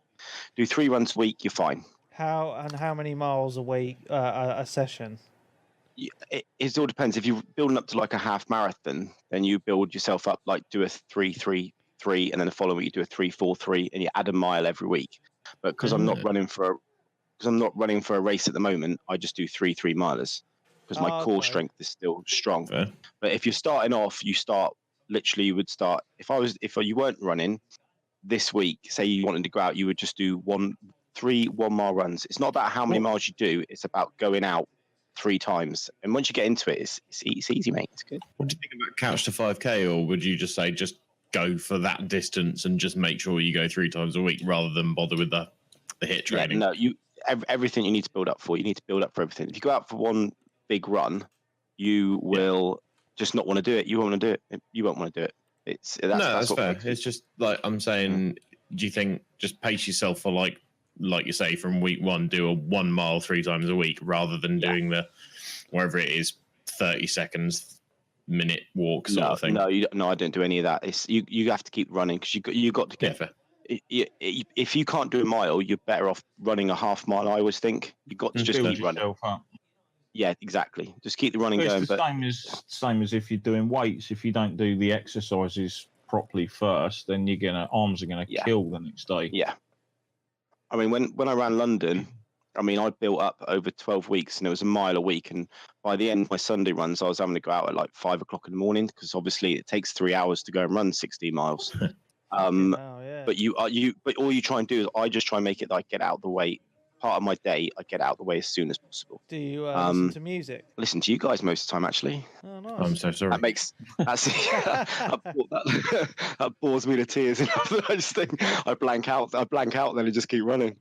Every now and again on the podcast, and we should just go, keep going. I tell you what, Sunday, sometimes you lot will crack me up, and I must look a right weirdo because I'm there laughing when I'm running. Honestly, it's such a weird. And then Stunty goes on about his Final Fantasy again, and I'm like, oh, here he goes again. But it's good. Yeah, no, podcasts are brilliant to listen to because if you run in, when you get to a certain level, you'll just zone out and you won't even feel what you're doing. You're just running. You just don't even feel it. Was it there was like a sort of like a Walking Dead kind of or zombie one, wasn't it, to do with running? There's loads of things you get on the phone where you run away from things and stuff like that. There's loads of apps like that on your phones, There's loads of those kind of apps, and if you obviously keep running, you put a mile down. If you don't complete it, then you get eaten by zombies and stuff like that. They're quite good. That's, you know, anything that motivates you. Just to see if you'd survive or not, isn't it? Will I be able to survive? Yeah. No. Oh, I'm fucked. That's pretty funny. But yeah, it's good. It's good. And if especially with kids, Webby, you'll find that if you want to do something, running is just ideal because you can just. It doesn't take up much time, and you get a lot out of it. If you know what I mean, and you can go. Anyone can put a pair of trainers on and go running. It's a lot easier. Start doing gyms and stuff. You have to get yourself ready and blah blah blah. And running's the best thing when you got kids. Tell you. Especially when they start wanting to go down the park and play sports and stuff like that, and most dads are like, "Oh God!" I only asked because I went yesterday and I felt like I was going to die. You feel that? Oh, so you know how I feel trying to walk up the stairs then? Yeah. So the first run I've done in forever, I did 3.8 miles. Oh, that's good. That's brilliant. And I averaged 12-minute miles. That's all right. It's okay. Bad. Yeah, but you did it. That's right. For your first run, that's brilliant. For a fat man. But you need to go. But you did that yesterday, yeah? So you need to get two more of those runs in before next Saturday. Well, I was thinking of going tomorrow. 12-minute mile. I think I can walk like 4 miles in about 45 minutes. Don't know. It was a slow jog. Oh, yeah. Jogging. I was not, So you obviously were giving it some jog, not obviously full speed sprint sort of thing. I mean, normally what you want to get to yourself, on a good day, I'm about 9-minute miling. I am. That's comfortable. That's comfortable running, not sprinting. That's just a comfortable run. But if you told me to go and run a half marathon now, I couldn't do it because you have to put the training in to get it. You have to put the training in. You just do because you lose running like so quickly within weeks. I mean, I did a London marathon 2 weeks after running a London marathon. I had a week off and then I came back to run the London, and I thought I'll just go out and do a 6, and I was hanging out my ass. And to think that 2 weeks before I just run 26 miles was ridiculous. Insane. Goes very quick. Yeah, I just thought I'd start doing it. Try and actually do it to lose some flab. We should do a Mojo marathon, mate. Get Mojo half marathon. I wouldn't do a marathon actually again. I'd do a half marathon. You've chosen the good time to do it. I mean, I need to get in slightly in shape, lose a couple of stone. But where the weather's been so hot and horrid, like, I wouldn't even want to go out in that. Like now it's perfect. With decent, with the cold. Yeah, it's the cooler weather's lovely, and I like a little bit of rain as well, to be honest. No, Marcus. Yeah. Well, you'd be all right today. It's been raining most of the day down here. Yeah. I took the dog out earlier. I had a hangover today, though. That was about it. Night. Yeah. So when you've been out on the beer and you go for a run the next day, thinking I've got to do it, and you're just licking tequila off your face. That's because you're sweating so much. That's disgusting. That's horrible. Oh, lovely. Been there, done that. But that's what I had last night. but I suppose I know, like, obviously, like, you build yourself up. So obviously, if you've not been running for years or just done any exercise in general, you're going to be freaking slow anyway. Until you kind of. I mean, I would say 3.8 if you haven't run it is too. I would actually say that is too much if you're just starting. I would say 2 maximum. Oh, but it's a nice. If you do 3, it's a route. It's a big circle. So I was just like, cool. All right, cool. I would do that. I would do that route then. Don't add anything more to that for about a month. 3 times a week, mate. You'll be loving it. I need to get one of those armbands for my phone and put some podcasts on. Yeah, definitely. Yeah. What we should do every week on the podcast is be like, "Have you done your runs this week, guys?" Yeah. Come on, guys. Have you been doing your exercise? And now for Webby's 5 minutes with fitness. Gamify it somehow. The new green goddess.